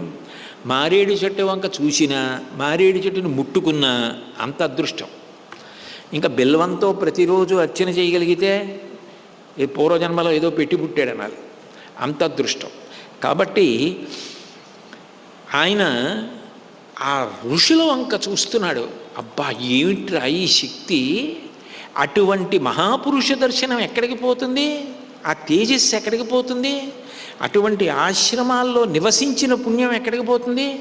గత జన్మంబులనేమి నోచితిమో, యాగశ్రేణులేమేమి చేసితిమో, ఎవ్వరికేమి పెట్టితిమో, ఏ చింతారతిన్ ప్రొద్దుపుచ్చితిమో, సత్యంబులనేమి పల్కితిమో, ఏ సిద్ధాశ్రమమునం త్రొక్కితిమో, ఇప్పుడు చూడగంటిమిచటన్ కృష్ణార్భకున్ నిర్భయున్నంటుంది యశోద దశమస్కంధంలో. ఒక్కొక్క ఆశ్రమాన్ని తొక్కితే అంత తేజస్సు వస్తుంది. ఇంతమంది మహాపురుషుల యొక్క ఆశ్రమ ప్రాంగణంలోకి వెళ్ళినటువంటి తేజస్సు రేపు రామరావణ యుద్ధంలో, కుంభకర్ణుడితో చేసే యుద్ధంలో, ఇంద్రజిత్తుతో చేసే యుద్ధంలో అంతంత అస్త్రములు ప్రయోగించి కొట్టినా కూడా తట్టుకు నిలబడగలిగిన శక్తి ఏర్పడాలంటే రాముడు ఇవన్నీ తిరగాలి. అందుకని ఒక్కొక్కరు తాము నిర్ణయం చేసి పంపించేయకుండా అక్కడికి వెళ్ళని పంపిస్తున్నారు. ఇప్పుడు ఆ శరభంగుని యొక్క గొప్పతనాన్ని చూశాడు. చూసి ముందుకు వెడుతున్నాడు.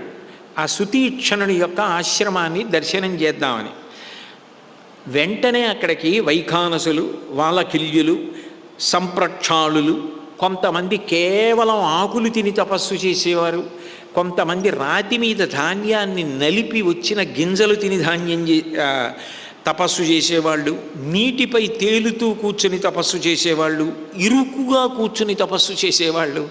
అది ఎంత కష్టం! శరీరానికి సౌఖ్యం లేకుండా 1 గంట పూజ చేయరా అంటేనే 35 మాటలు వంకరలు తిరుగుతాం. ఇంకా అట్లా కూర్చుని తపస్సు అంటే శరీర భ్రాంతి లేకుండా ఉండాలి. ఇరుకుగా కూర్చుని తపస్సు చేసేవాళ్ళు, కేవలం జలాన్ని ఆహారంగా తీసుకునేవాళ్ళు, గట్టిగా ఉన్న నేల మీద మాత్రమే శయనించే నియమం పెట్టుకున్న వాళ్ళు, తడి బట్టలు మాత్రమే ఎప్పుడూ కట్టుకుని ఉండేటటువంటి వాళ్ళు, నిరంతర జపం చేసేవాళ్ళు, ఇంద్రియ నిగ్రహం కలిగిన వాళ్ళు, గాలి మాత్రమే పీల్చి బ్రతకగలిగినటువంటి యోగశక్తిని పొందినవారు, ఇటువంటి వారందరూ కూడా అక్కడ రాముడికి కనపడ్డారు. నిజంగా ఈ దేశ వైభవం ఆశ్చర్యంగా ఉంటుందండి. మహాకుంభమేళాకు వచ్చినటువంటి అనేక మంది సాధుపురుషుల గురించి యావత్ ప్రపంచం ఆశ్చర్యపోయి వాళ్ళు ఎక్కడుంటారు, ఎట్లా వస్తారు, ఎట్లా స్నానం చేస్తారు, అసలు ఎట్లా గడుపుతారు, ఎట్లా జీవనం అంత శక్తివంతులై వాళ్ళు ఎలా ఉంటారు అని తెల్లబోతోంది. ఈ దేశానికి ఉన్న సంప్రదాయం, ఈ దేశానికి ఉన్నటువంటి ఆ యోగశక్తి, ఆ పటిష్టత చూసి ఆశ్చర్యపోతున్నారు. విచిత్రం ఏమిటంటే ఈ దేశంలో ఉన్న వాళ్ళకి మాత్రం మట్టి చల్లుకోవడం మీద చాలా సంతోషం ఎక్కువ, కొంతమందికి, అందరికీ కాదు. లేకపోతే 40 కోట్ల మంది స్నానానికి ఎందుకు ఎడతారు? కాబట్టి ఇంతమంది ఋషులు వచ్చి శ్రీరామ దర్శనం చేశారు. ఇంతమంది వచ్చి శ్రీరామ దర్శనం చేసి వాళ్ళందరూ అన్నారు, నాయనా, నీ యందు సత్యమున్నది, ధర్మమున్నది, పితృభక్తి ఉన్నది. రాజు అన్నవాడు 6వ వంతు పన్నుగా తీసుకుంటాడు ప్రజల దగ్గర. అలా తీసుకున్నందుకు గాను ప్రజలను సొంత కొడుకుల్ని ఎలా చూస్తాడో అట్లా చూడవలసి ఉంది. అట్లా చూడకపోతే అధర్మం. మునులు ఎక్కడికో అరణ్యంలోకి వెళ్ళి కందమూలములు తిని నియమాలతో తపస్సు చేస్తారు. వాళ్ళు చేసిన తపస్సులో 4వ భాగం రాజుకి వెళ్ళిపోతుంది. ఎందుకు వెళ్ళిపోతుంది అంటే వాళ్ళు తపస్సు చెయ్యకుండా వాళ్ళని బాధ పెట్టే రాక్షసుల్ని పరిమార్చి తపస్సులకు రక్షణ రాజు కల్పిస్తాడు కాబట్టి 4వ వంతు వెళ్ళిపోతోంది. కాబట్టి నువ్వు మమ్మల్ని రక్షించాలి. ఇక్కడ రాక్షసులు మమ్మల్ని ఇంత పీడిస్తున్నారు, నిష్కారణంగా చంపేస్తున్నారు, యజ్ఞధ్వంసం చేసేస్తున్నారు. ఒక్కసారి ఇటు పక్కకొచ్చి చూడని శరీరముల కుప్పలు చూపించారు. చూడు ఎంతమంది ఋషుల్ని వాళ్ళు మునుల్ని చంపేశారు. మేము తిరిగి శపించలేక కాదు, ఇంత తపస్సు చేసినది ఇతరులని శపించి పోగొట్టుకోవడానికా? అందుకని బలిదానం అయిపోతోంది. కాబట్టి ఇప్పుడు రక్షణ నీ కర్తవ్యం, నువ్వు రక్షించాలి. కాబట్టి మమ్మల్ని రక్షించవలసింది అని అడిగారు. అడిగి ఆ ఋషులు మాట్లాడితే వెంటనే ఆ ఋషులు పైగా తతస్త్వాం శరణార్థంచ శరణ్యం సముపస్థితా పరిపాలయనో రామ వధ్యమానాన్ నిశాచరై. నిన్ను మేమందరం కూడా శరణం అడుగుతున్నాం. నువ్వు తప్ప మాకిప్పుడు దిక్కెవరు? నువ్వు రాజకుమారుడివి, అనుకోకుండా అరణ్యవాసానికి వచ్చావు. కాబట్టి నువ్వు ఈ రాక్షసుల్ని సంహరించవలసింది అని అడిగారు. వెంటనే రాముడు ప్రతిజ్ఞ చేశాడు. నైవమర్హదమాం వక్తుం ఆజ్ఞాప్యోహం తపస్వినాం కేవలేన స్వకార్యేణ ప్రవేష్టవ్యం మనమ్మయా. నేను అరణ్యంలోకి వచ్చిన కారణం కేవలముగా మిమ్మల్ని రక్షించాలన్నదే నా సంకల్పం. కాబట్టి ఈ వనవాస సమయంలో మిమ్మల్ని ఇబ్బంది పెడుతున్నటువంటి రాక్షసులు ఎవరున్నారో వాళ్ళందరినీ సంహరించి మీకు రక్షణ కల్పిస్తాను. నేను ప్రతిజ్ఞ చేస్తున్నాను, నన్ను నమ్మండి అని వాళ్ళని ఆయన ప్రతిజ్ఞ చేసి, మీరు నన్ను ప్రార్థన చెయ్యకూడదు, మీరు నన్ను శాసనం చెయ్యాలి. మీరు వచ్చి నన్ను అడిగేదాకా నేను రక్షించకపోవడం చాలా అన్యాయమైన విషయం. ఇప్పటికైనా నేను అరణ్యానికి రావడం ఒక రకంగా పెద్ద ప్రయోజనం జరుగుతోంది. కాబట్టి రాక్షస సంహారం తప్పకుండా చేస్తాను అని సుతీక్ష్ణ మహర్షి యొక్క ఆశ్రమానికి వెళ్ళాడు. సుతీక్ష్ణ మహర్షి అన్నాడు, కొద్ది రోజుల క్రితమే ఇంద్రుడు నా దగ్గరికి వచ్చి బ్రహ్మలోకానికి రమ్మన్నాడు. రామ, నేను వెళ్ళలేదు. ఎందుకనంటే నువ్వు చిత్రకూటం విడిచిపెట్టావని తెలిసింది. నువ్వు ఇటుగా వస్తావు, నీకు ఆతిథ్యం ఇస్తామని ఉండిపోయానన్నాడు. మీకు శరభంగుడి వృత్తాంతం ఎలా ఉంటుందో మళ్ళీ శబరి వృత్తాంతం ఇంచుమించు అలాగే ఉంటుంది. మీకు కిష్కింధకాండలో శబరి గురించి వస్తుంది కదా, వచ్చినప్పుడు మీరు చూద్దురు. కానీ శరభంగుడు ఎట్లా వెళ్ళిపోతాడో శబరి కూడా అట్లాగే వెళ్ళిపోతుంది. శరభంగుడు తపస్సు చేసి వెళ్ళిపోయాడు, శబరి గురు శుశ్రూష చేసి వెళ్ళిపోయింది. అంటే అంత తపస్సుకి, అంత నిష్కల్మషమైన గురు శుశ్రూషకి రెండిటికి తేడా లేదు. అందుకే శరభంగుడు ఎలా పెడతాడో శబరి అలాగే పెడుతుంది. మీరు అరణ్యకాండలో వచ్చినటువంటి శరభంగోపాఖ్యానాన్ని బాగా జ్ఞాపకం పెట్టుకుంటే మీకు కిష్కింధకాండ వినేటప్పుడు శబరి యొక్క ఉపాఖ్యానం వినేటప్పుడు మార్గములు వేరు. అనుష్ఠానంలో ఈయనది తపస్సు, ఆవిడిది గురు శుశ్రూష. గురు శుశ్రూష కూడా తపస్సు అయిపోయి అంత గొప్పగా ఆవిడ కూడా బ్రహ్మలోకానికి వెళ్ళిపోగలిగింది. గురువులు ఉన్నటువంటి లోకానికి వెళ్ళిపోయింది ఆవిడ. గురువుల యొక్క భక్తి అటువంటిది. ఆవిడ ఇతర లోకాలు కూడా అడగల, మా గురువులున్న లోకానికి వెళ్ళిపోతానని వెళ్ళిపోయింది. కాబట్టి మిమ్మల్ని నేను రక్షిస్తానని చెప్పి సుతీక్ష్ణ మహర్షి దగ్గరికి వెళ్ళాడు. ఇంద్రుడు వచ్చి అడిగినా, రామ నేను వెళ్ళలేదు, కేవలం నీకు ఆతిథ్యం ఇవ్వడం కోసమే ఇక్కడ ఉన్నాను, నువ్వు కూడా ఇక్కడ ఉండు. కానీ ఇక్కడ ఉండడానికి ఒకే ఒక ఇబ్బంది ఉంది. ఇతరత్ర భయాలు ఏమీ ఉండవు, కానీ ఇక్కడికి మృగాలు గుంపులు గుంపులుగా వస్తాయి. ఎవరిని చంపవు, కానీ భయపెడతాయి. ఆ భయపెట్టి వెళ్ళిపోతుంటాయి. ఇది ఒక్కటే ఇక్కడ ఉన్నటువంటి పరిమితి. అంటే రాముడు అన్నాడు, నాకు ఒక అలవాటు ఉంది, చేతిలో ఎప్పుడు ధనస్సు బాణం పట్టుకుని ఉంటాను. వీరరాఘవ విజయరాఘవ అని పేరు. త్యాగరాజస్వామి కీర్తన చేశారు. రామ, పుట్టాక ధనుర్బాణాలు పట్టుకున్నావా, పుడుతున్నప్పుడే ధనుర్బాణాలతో పుట్టావా, ఎప్పుడూ ధనస్సు బాణం పట్టుకుని కనపడతాయిటాయా అని అడిగారు. అట్లాగా నా చేతిలో ధనస్సు వెనక నా దగ్గర తుణీరంలో బాణాలు ఉంటాయి. అలా మృగాలు వచ్చి భయపెడుతుంటే నేను చూస్తూ ఊరుకోలేను, కణుపులో ఉన్న బాణాన్ని ప్రయోగిస్తాను. అప్పుడు మీరు అయ్యో రామా చెప్పా కదా అవేం చెయ్యవని, నువ్వెందుకు బాణప్రయోగం చేశావు, ఎందుకు చంపావు అని అంటారేమో, అందుకని ఇక్కడ వద్దు, ఇంకెక్కడైనా నేను ఉండే ప్రదేశం చెప్పండి అన్నాడు. అంటే సుతీక్షణుడు అన్నాడు, చాలా గొప్ప మాట ఒకటి అన్నాడు, నువ్వు ఎక్కడుండాలన్న విషయాన్ని తర్వాత నిర్ణయం చేద్దాం, నువ్వు ఒక్క పని చెయ్యి, నీతో పాటు కొంతమంది ఋషులను ఇస్తాను, ఆ ఋషులతో కలిసి ఈ దండకారణ్యంలో ఈ చుట్టుపక్కల ప్రాంతంలో ఎన్నో ఆశ్రమాలు ఉన్నాయి, ఎందరో ఋషులు ఉన్నారు, ఆ ఋషులందరి దగ్గరికి వెళ్ళు, అందరి ఆశ్రమాల్లో ఉండు, అందరినీ దర్శనం చేయి, మళ్ళీ తిరిగి ఇక్కడికి రా, వచ్చిన తరువాత నేను నీకు ఎక్కడ ఉండాలో చెప్తాను, చెప్పాకే నేను ఎడతాను అన్నాడు. ఋషి ఆజ్ఞ, తప్పకుండా అట్లాగే చేస్తానని ఋషులతో కలిసి రాముడు బయలుదేరి ఆ తపస్సుల యొక్క ఆశ్రమాలకి వెడుతున్నాడు. వెడుతుండగా సీతమ్మ రాముణ్ణి ఉద్దేశించి కొన్ని ప్రశ్నలు వేసింది. మీరు ఏమనుకోకండి, మీకు ఏదో బోధించాలో మీకేదో చెప్పాలనో నేను సాహసం చేయట్లేదు, మీ మీద ఉన్న ప్రేమ చేత కొన్ని విషయాలు చెప్తున్నాను. త్రీణ్యేవ వ్యసనాన్యత్ర కామజాని భవంత్యుత మిథ్యావాక్యం పరమకం తస్మాత్ గురుతరావుభౌ పరదారాభిగమనం వినా వైరంచ రౌద్రత. రామ, కామము వలన 3 రకములైన దోషములు ఏర్పడతాయి మనసుకి. అందులో మొట్టమొదటిది ఏది అంటే అసత్యం చెప్పడం. ఏదో కోరిక ఉంటుంది, ఆ కోరిక తీర్చుకోవడానికి అసత్యం చెప్తూ ఉంటాడు. మొదటి తప్పేది అంటే అసత్యాన్ని పలుకుతూ ఉండడం. అది చాలా చాలా దారుణమైనటువంటి పాపాన్ని ఇచ్చి తేజస్సుని క్షయం చేసేస్తుంటుంది. మొదటిది అసత్యం చెప్పడం. దీనికన్నా ప్రమాదకరమైనది పరుల యొక్క భార్యని కోరుకోవడం. అంతకన్నా దారుణమైనది ఏ దోషము చెయ్యనటువంటి వాళ్ళ మీద వైరం పెట్టుకుని వాళ్ళ యందు హింసతో ప్రవర్తించి వాళ్ళని చంపడం. మిథ్యావాక్యం నతే భూతం న భవిష్యతి రాఘవ. రామ, మీరు ఇతపూర్వం ఎప్పుడూ అసత్యం చెప్పలేదు, రాబోయే కాలంలో కూడా మీరు అసత్యం చెప్పరు.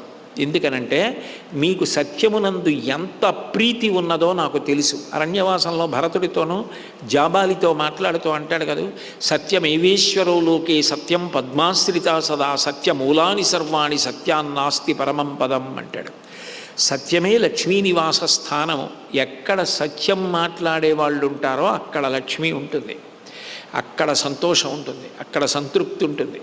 కాబట్టి ఆ సత్యమే పద్మాశ్రిత సదా సత్యమూలాని సర్వాణి సత్యాన్నాస్తి పరమం పదం. సత్యమును ఆశ్రయించి సమస్తము ఉన్నాయంటాడు. కాబట్టి మీరు రాబోయే కాలంలో కూడా అసత్యమును పలకరు. కుతోభిలాషణం స్త్రీణాం పరేషాం ధర్మనాశనం. ఏదైతే మనిషికి అత్యంత ప్రమాదకరమో అటువంటి పరుల యొక్క భార్య యందు అనురక్తి నీ యందు అస్సలు లేదు. ధర్మాన్ని నశింపచేసేటటువంటి పరదార యందు అనురక్తి అన్న దోషము మీ యందు కనపడనే కనపడదు. ఇక మిగిలిపోయిన 3వ దోషం ఏమిటి? కామజనితమైంది. ఇతరుల యందు నిష్కారణంగా పగబూని కక్ష పెట్టుకొని హింస చేసి, లేదా వాళ్ళు ఏమీ చేయకపోయినా వాళ్ళని సంహరించడం. పగ పెట్టుకున్నా కక్ష పెట్టుకున్నా పెట్టుకోకపోయినా వాళ్ళు ఏ హింస చేయకపోయినా వాళ్ళని చంపుతూ ఉండడం. ఇది 3వది. ఇది మరీ ప్రమాదకరం. తృతీయం యదిదం రౌద్రం పరప్రాణాభిహింసనం నిర్వైరం క్రియతే మోహాత్ యచ్చితే సముపస్థితం. రామ, నేను మిమ్మల్ని పరిశీలిస్తున్నాను, మీకు ఇప్పుడు ఈ 3వ దోషం వచ్చింది. మొదటి 2 దోషాలు మీలో లేవు. మీరు అసత్యవాక్యం పలకరు, మీకు పరదార యందు అనురక్తి లేదు, రాదు. అసత్యం ఇప్పుడు మాట్లాడరు, మాట్లాడలేదు, ఇకపైన మాట్లాడరు. కానీ ఏ కక్ష మీ మీద పెట్టుకోకపోయినా మీరు మాత్రం నిష్కారణంగా హింస చెయ్యాలన్న కోరిక మీలో ఇప్పుడు 3వ దోషం ప్రవేశించింది. నేను ఎందుకంటున్నానంటే ఋషులు మీ దగ్గరికి వచ్చి ఏమని అడిగారు? రాక్షస సంహారం చేయమని అడిగారు. మీరేం చేశారు? వెంటనే ప్రతిజ్ఞ చేశారు. చేసి తప్పకుండా రాక్షస సంహారం చేస్తాను అన్నారు. ఇప్పుడు మీరు ప్రతిజ్ఞ చేశారు కాబట్టి ఏం చేస్తారు? తప్పకుండా రాక్షస సంహారం చేసి తీరుతారు. ఇప్పుడు మనం దండకారణ్యంలోకి వెడితే దండకారణ్యం అంతా రాక్షసులకు నిలయం. వాళ్ళు కనపడతారు. కనపడితే మీరేం చేస్తారు? నేను ఋషులకు వరం ఇచ్చాను, వీళ్ళు ఉంటే వాళ్ళని పాడు చేస్తారని మీరు వాళ్ళని సంహరిస్తారు. మీకు వాళ్ళకి ఏ వైరం ఉంది? రాక్షసులు మీకేం అపకారం చేశారు? మీకే అపకారం చేయలేదు. మీకు ఏ అపకారం చెయ్యకపోయినా మీరు వాళ్ళని హింసించడానికి సిద్ధపడుతున్నారు. ఇది దోషం కదా, కామజనిత 3వ దోషం. ఇప్పుడు మీ ఎంత వచ్చింది కదా ప్రతిజ్ఞ చేత. అందుకని మీరు అసలు దండకారణ్యంలోకి వెళ్ళడానికి వీలు లేదు. రామ, నేను మీకు ఒక చిన్న విషయాన్ని ప్రతిపాదిస్తాను. పూర్వం ఒక ముని చాలా గొప్ప తపస్సు చేస్తున్నాడు. ఈ తపస్సు ఎలా పాడి చేద్దామని ఆలోచించాడు ఇంద్రుడు. ఆయన దగ్గర బోల్డ్ అన్న ఆలోచనలు ఉంటాయి. కాబట్టి ఆయన ఏం చేశాడంటే, ఒక రోజున ఒక భటుడి వేషం వేసుకొని చాలా ఆర్తితో పరిగెడుతున్న వాడిలా వచ్చి మెరిసిపోతున్న ఒక కత్తిని ఆ మునికి ఇచ్చి, అయ్యా నేను చాలా ముఖ్యమైన పని మీద పెడుతున్నాను, ఈ కత్తి మీ దగ్గర న్యాసంగా ఉంచండి, అంటే భద్రంగా ఉంచండి, మళ్ళీ వచ్చి తీసుకుంటానని వెళ్ళిపోయాడు ఇంద్రుడు. ఈయన పాపం ఏదో కత్తి ఇచ్చాడు ఎందుకో అని చెప్పి ఆ కత్తి తీసుకుని అట్లాగేనన్నాడు, ఏదో వచ్చేస్తాడనుకున్నాడు.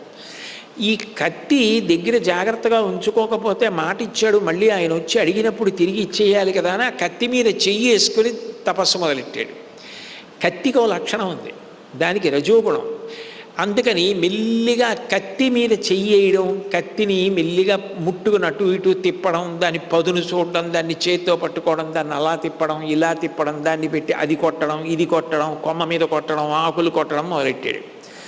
ఆ కత్తి చేత్తో పట్టుకుని అరణ్యంలోకి వెళ్ళేవాడు సమిధలు అవి తెచ్చుకోవడానికి.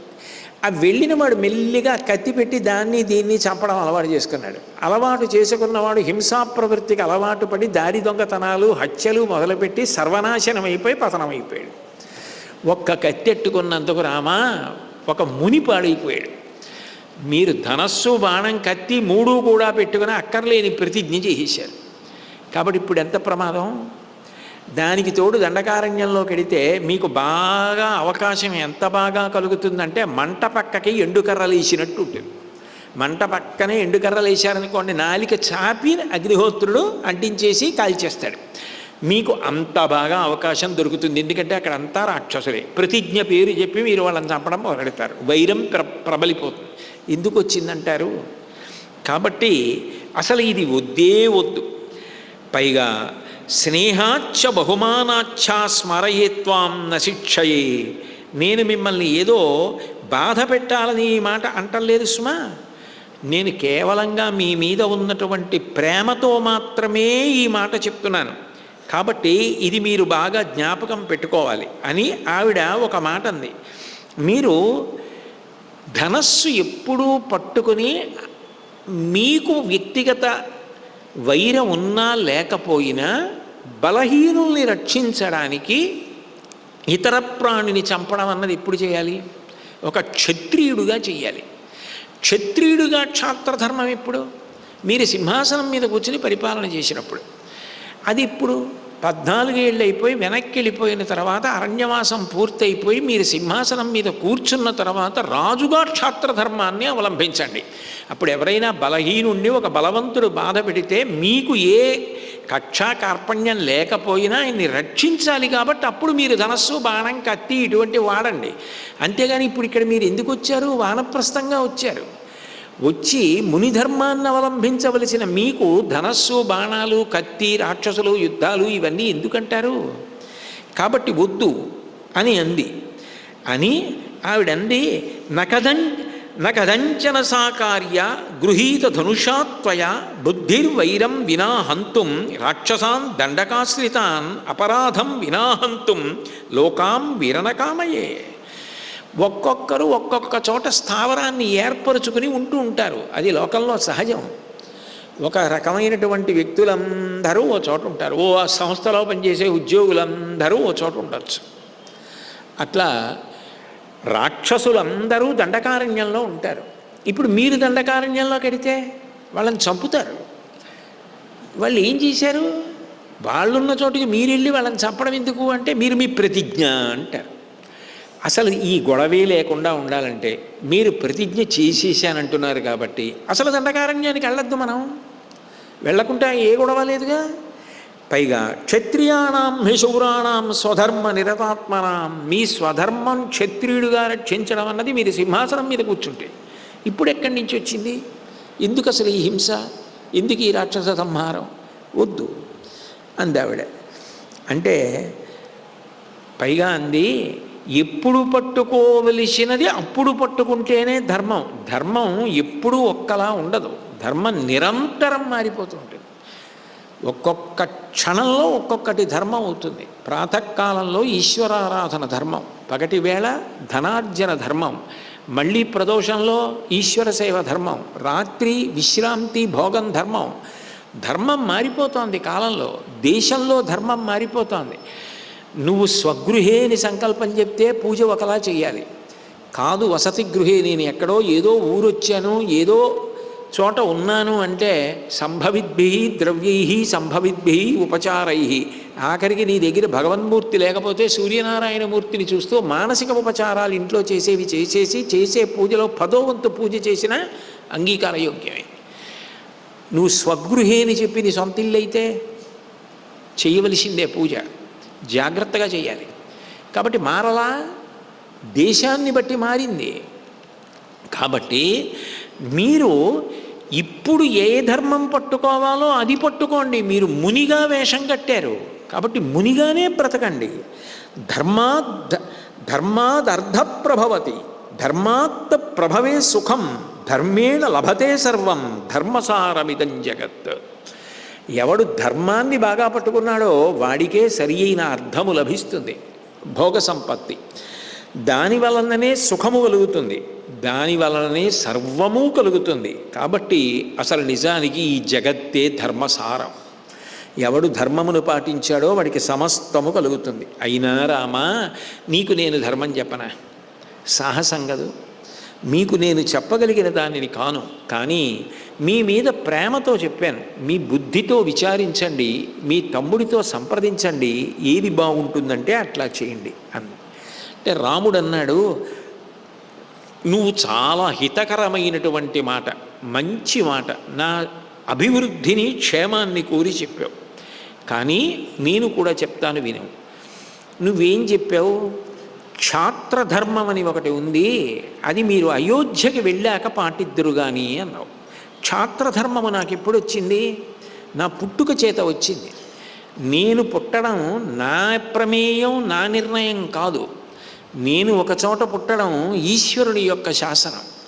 నేను క్షత్రియుడిగా పుట్టాను కాబట్టి క్షత్రియ ధర్మం ఏమిటి? ఎక్కడెక్కడ ఎవరు ఆర్తితో బాధతో ఉండి వచ్చి రక్షించమని అడిగినా వారిని రక్షించడం ధర్మం. ఇప్పుడు అది అయోధ్యకి వెళ్ళాకే పాటించాలి, అరణ్యంలో ఉండగా పాటించకూడదు అన్న నియమం ఎలా అన్వయం అవుతుంది? నేను అలా రక్షించకపోతే ధర్మ విరుద్ధం అవుతుంది. పైగా నా అంత నేనుగా నిష్కారణంగా ప్రతిజ్ఞ చేయలేదు. మునులు వచ్చి నన్ను శరణు వేడారు. నేను వాళ్ళ దగ్గరికి వెళ్ళి మీ యోగక్షేమాలకి భంగం లేదు కదా అని అడగాలి. వాళ్ళు వచ్చి రామా నువ్వు మమ్మల్ని రక్షించు అని అడిగారు. నేను క్షత్రియుడనై రాజకుమారుడని నేను మిమ్మల్ని రక్షిస్తాను అని అనకపోతే నా ధర్మం ఎట్లా నిలబడుతుంది?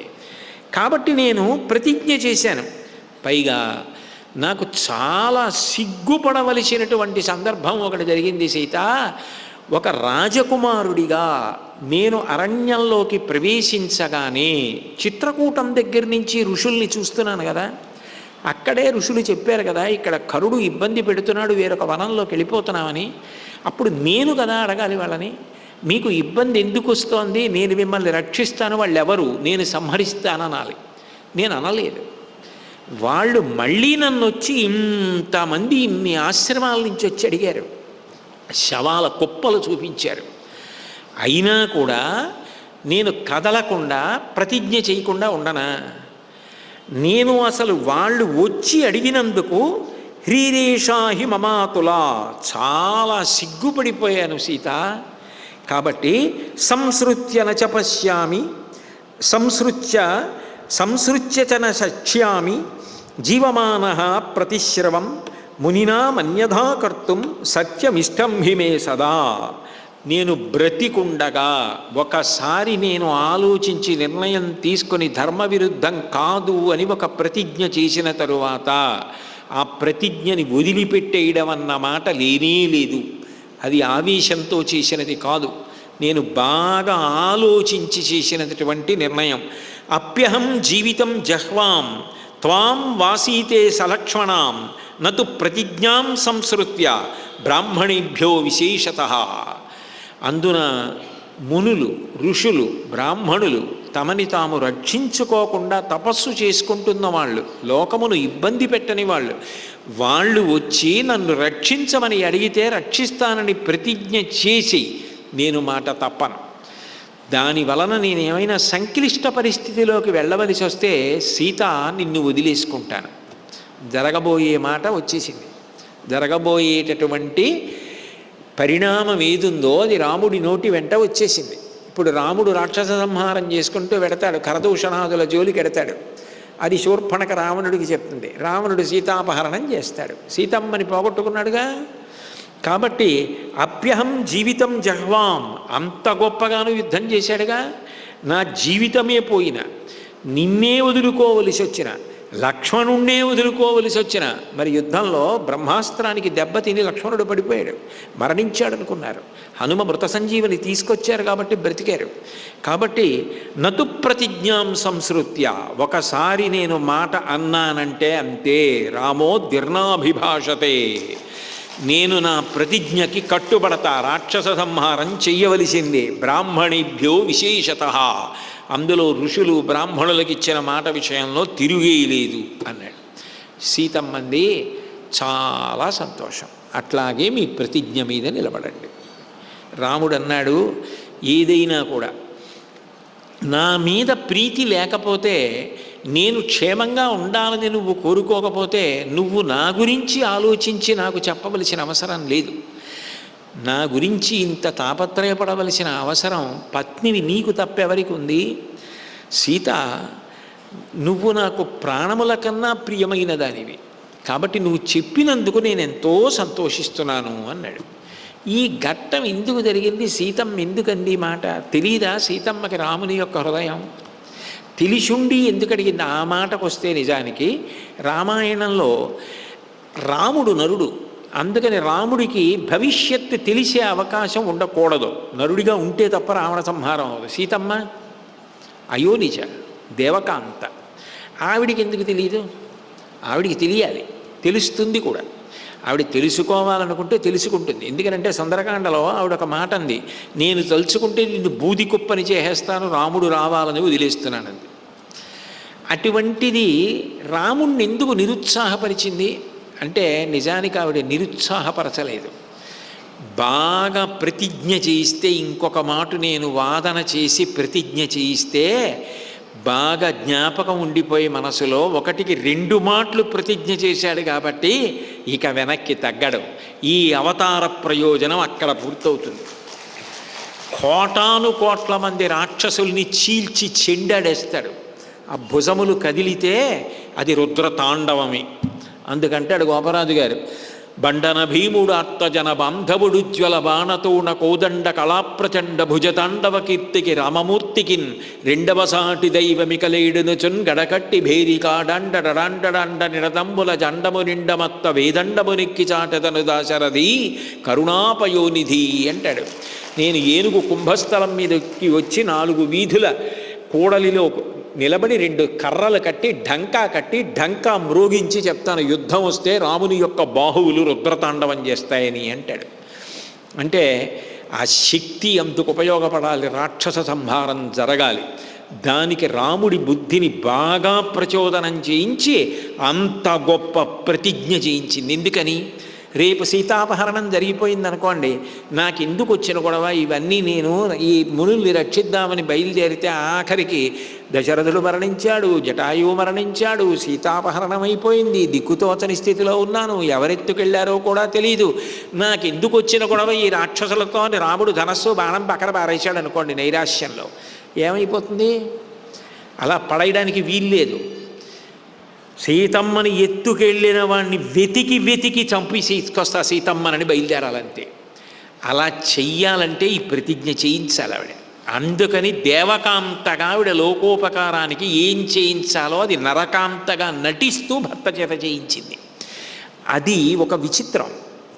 కాబట్టి ఆ రాక్షస సంహారానికి అందరూ రాముడు అరణ్యవాసానికి ప్రవేశించిన దగ్గర నుంచి తేజస్సు కల్పించేవాళ్ళు, హవిష్యాన్నం పెట్టేవాళ్ళు, మంచి మంచి విషయాల దర్శనం చేత ఆయన యొక్క శక్తి పెరిగేటట్టు చేసేవాళ్ళు, ఆయనతో పునఃపునః ప్రతిజ్ఞలు చేయించేవాళ్ళు, కష్టాలు చెప్పి రాక్షసుల మీద అంత ఆగ్రహం కలిగేటట్టు చేసేవాళ్ళు, ఇన్ని రకాలుగా చేస్తే తప్ప రాముడు రాక్షస సంహారం చేయడు. అందుకని ఆ తల్లి అట్లా ప్రయత్నం చేసింది. కొంచెం ముందుకు వెళ్ళారు సీతారామ లక్ష్మణులు. వాళ్ళ వెనక సుతీక్షణ మహర్షి పంపించినటువంటి ధర్మభృత్ అన్న పేరు కలిగినటువంటి ఋషి వెనకాతలే వస్తున్నాడు. ఒక సరస్సు దగ్గరికి వెళ్ళారు. ఆ సరస్సులోంచి మంచి సంగీతం, వాద్యాలు, నృత్యం అన్నీ వినపడుతున్నాయి. నీళ్లపైన ఏమీ లేదు, నీళ్ల లోపల వినపడుతున్నాయి. వినపడుతుంటే రాముడు ఆశ్చర్యపోయి ఇదేమిటి నీళ్లలోంచి సంగీతం, నృత్యం, వాద్యాలు ఇన్ని వినపడుతున్నాయి, చాలా ఆశ్చర్యంగా ఉంది అని అడిగాడు. అడిగితే ఆ ధర్మభృత్ అన్న ఋషి చెప్పాడు, ఇదం పంచాప్సరో నామ తటాకం సార్వకాలికం నిర్మితం తపసారామ మునినా మాండకర్ణినా. మాండకర్ణి అని ఒక గొప్ప ఋషి. ఆయన తన మనసుతో, తన సంకల్పంతో ఈ లోతైన సరోవరం లోపల ఒక సౌధాన్ని నిర్మించాడు. ఆ సౌధంలో ఆయన ఉంటాడు. దీన్ని పంచాప్సర సరస్సు అని పిలుస్తారన్నాడు. ఎందుకు అలా పిలుస్తారు అని అడిగాడు. ఈ మాండకర్ణి మహర్షి 1000 సంవత్సరములు 10,000 సంవత్సరముల పాటు కేవలం వాయుభక్షణం చేస్తూ తపస్సు చేశాడు. చేస్తే అగ్ని మొదలైనటువంటి దిక్పాలురు, దేవతలు సమావేశం పెట్టుకున్నారు. ఈయన ఇంత గొప్ప తపస్సు చేసేస్తున్నాడు, రేపు ఈయన మన పదవిలోకి వస్తాడేమో. ఎందుకంటే 100 యాగములు చేసిన వాడు ఇంద్ర పదవిలోకి వస్తాడు. అందుకే 99 తప్ప 100 అవ్వకుండా చూసుకుంటూ ఉంటాడు ఇంద్రుడు. ఎందుకంటే తన పదవిలోకి ఇంకొకడు వచ్చేస్తాడని. అందుకని ఇంత తపస్సు చేస్తున్నాడు, ఈయన మన పదవిలోకి రావడానికి అర్హత పొందుతాడేమో. పొందకుండా చెయ్యాలంటే ఈయన తపస్సు క్షీణించిపోవాలి. కాబట్టి ఏం చేద్దాం అంటే ఈయన మన్మథ బాణముల బారిన పడిపోయేటట్టుగా చేసేద్దాం. కాబట్టి తత్ర కర్తుం తపో విఘ్నం దేవై సర్వై నియోజితా ప్రధానాప్సరస పంచ విద్యుచ్చలితవర్చస. 5 అప్సరసల్ని ఉన్న వాళ్ళలో చాలా విద్యుత్ తీగ ఎలా ఉంటుందో అటువంటి సౌందర్యవతులైన వాళ్ళని ఈయన యొక్క తపస్సుని భంగం చేయమని పంపించారు.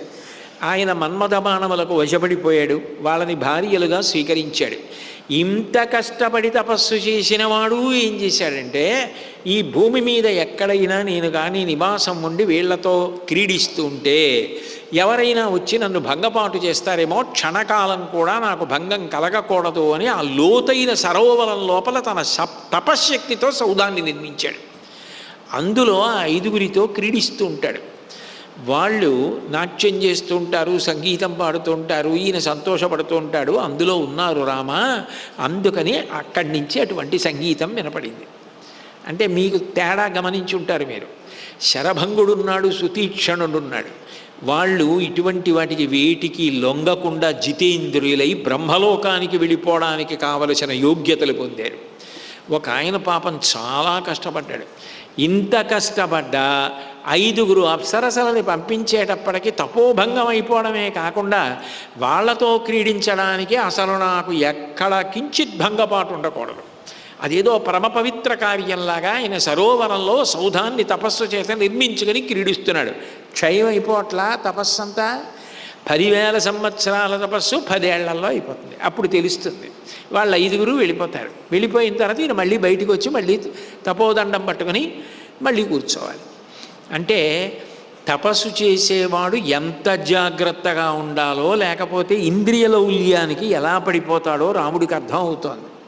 ఇంతమందిని చూస్తున్నాడు, ఇన్ని రకాల వాళ్ళని చూస్తున్నాడు. ముందుకు వెడుతున్నాడు. వెడుతూ ఒక్కొక్క ఆశ్రమానికి వెళ్ళినప్పుడు అక్కడ ఆయన మనసు ప్రీతి చెందే వరకు కొన్ని చోట్ల 10 నెలలు ఉన్నాడు, ఒక చోట 1 సంవత్సరం ఉన్నాడు, ఒక చోట 4 నెలలు ఉన్నాడు, ఒక చోట 5 నెలలు, ఒక చోట 6 నెలలు, ఒక చోట 1 నెలే ఉన్నాడు, ఒక్కొక్క చోట 1.5 నెలలు ఉన్నాడు, ఒక చోట 3 నెలలు ఉన్నాడు, ఒక చోట 8 నెలలు ఉన్నాడు. అంటే అక్కడ జరిగేటటువంటి పెద్ద పెద్ద యజ్ఞాలు, యాగాలు, కార్యక్రమాలు అవి చూస్తూ తాను కూడా అక్కడ అలా ఉండిపోయాడు. ఇంచుమించుగా 10 సంవత్సరాలు అయిపోయింది. 14 ఏళ్లలో రాముడి అరణ్యవాసం 10 ఏళ్ళు అయిపోయింది. ఇప్పుడు కంగారు ఎవరికి ఉండాలి? రాముడికి ఉండదు. రాముడు సంతోషంగా ఉంటాడు, ఎందుకంటే నరుడిగా ఉన్నాడు. ఇంకొక 4 ఏళ్ళు ఇలాగే అయిపోతే వెనక్కి వెళ్ళిపోతాం.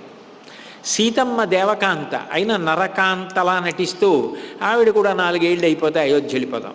లక్ష్మణుడు నరుడిగా ఉన్నాడు కాబట్టి 4 ఏళ్ళు అయిపోతే వెనక్కి వెళ్ళిపోదాం అంటారు. సుతీక్షణుడు రాముడు రావాలి మళ్ళీ, నువ్వు వచ్చేదాకా ఉంటానన్నాడు కదా, మరి 10 ఏళ్ళు అయింది.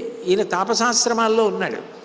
ఇది ఆయనకి తేజక్కారకం. కానీ ఆయన తిరిగి వచ్చే వరకు సుతీక్షణుడు ఉండాలి. ఎందుకు ఉండాలి? రాముడు ఎక్కడ ఉండాలో చెప్పడానికి. ఎక్కడ ఉండాలో చెప్పడం ఏమిటి? ఉంటున్నాడుగా 10 ఏళ్ల నుంచి. అంటే ఇది తెలుసు వాళ్ళకి.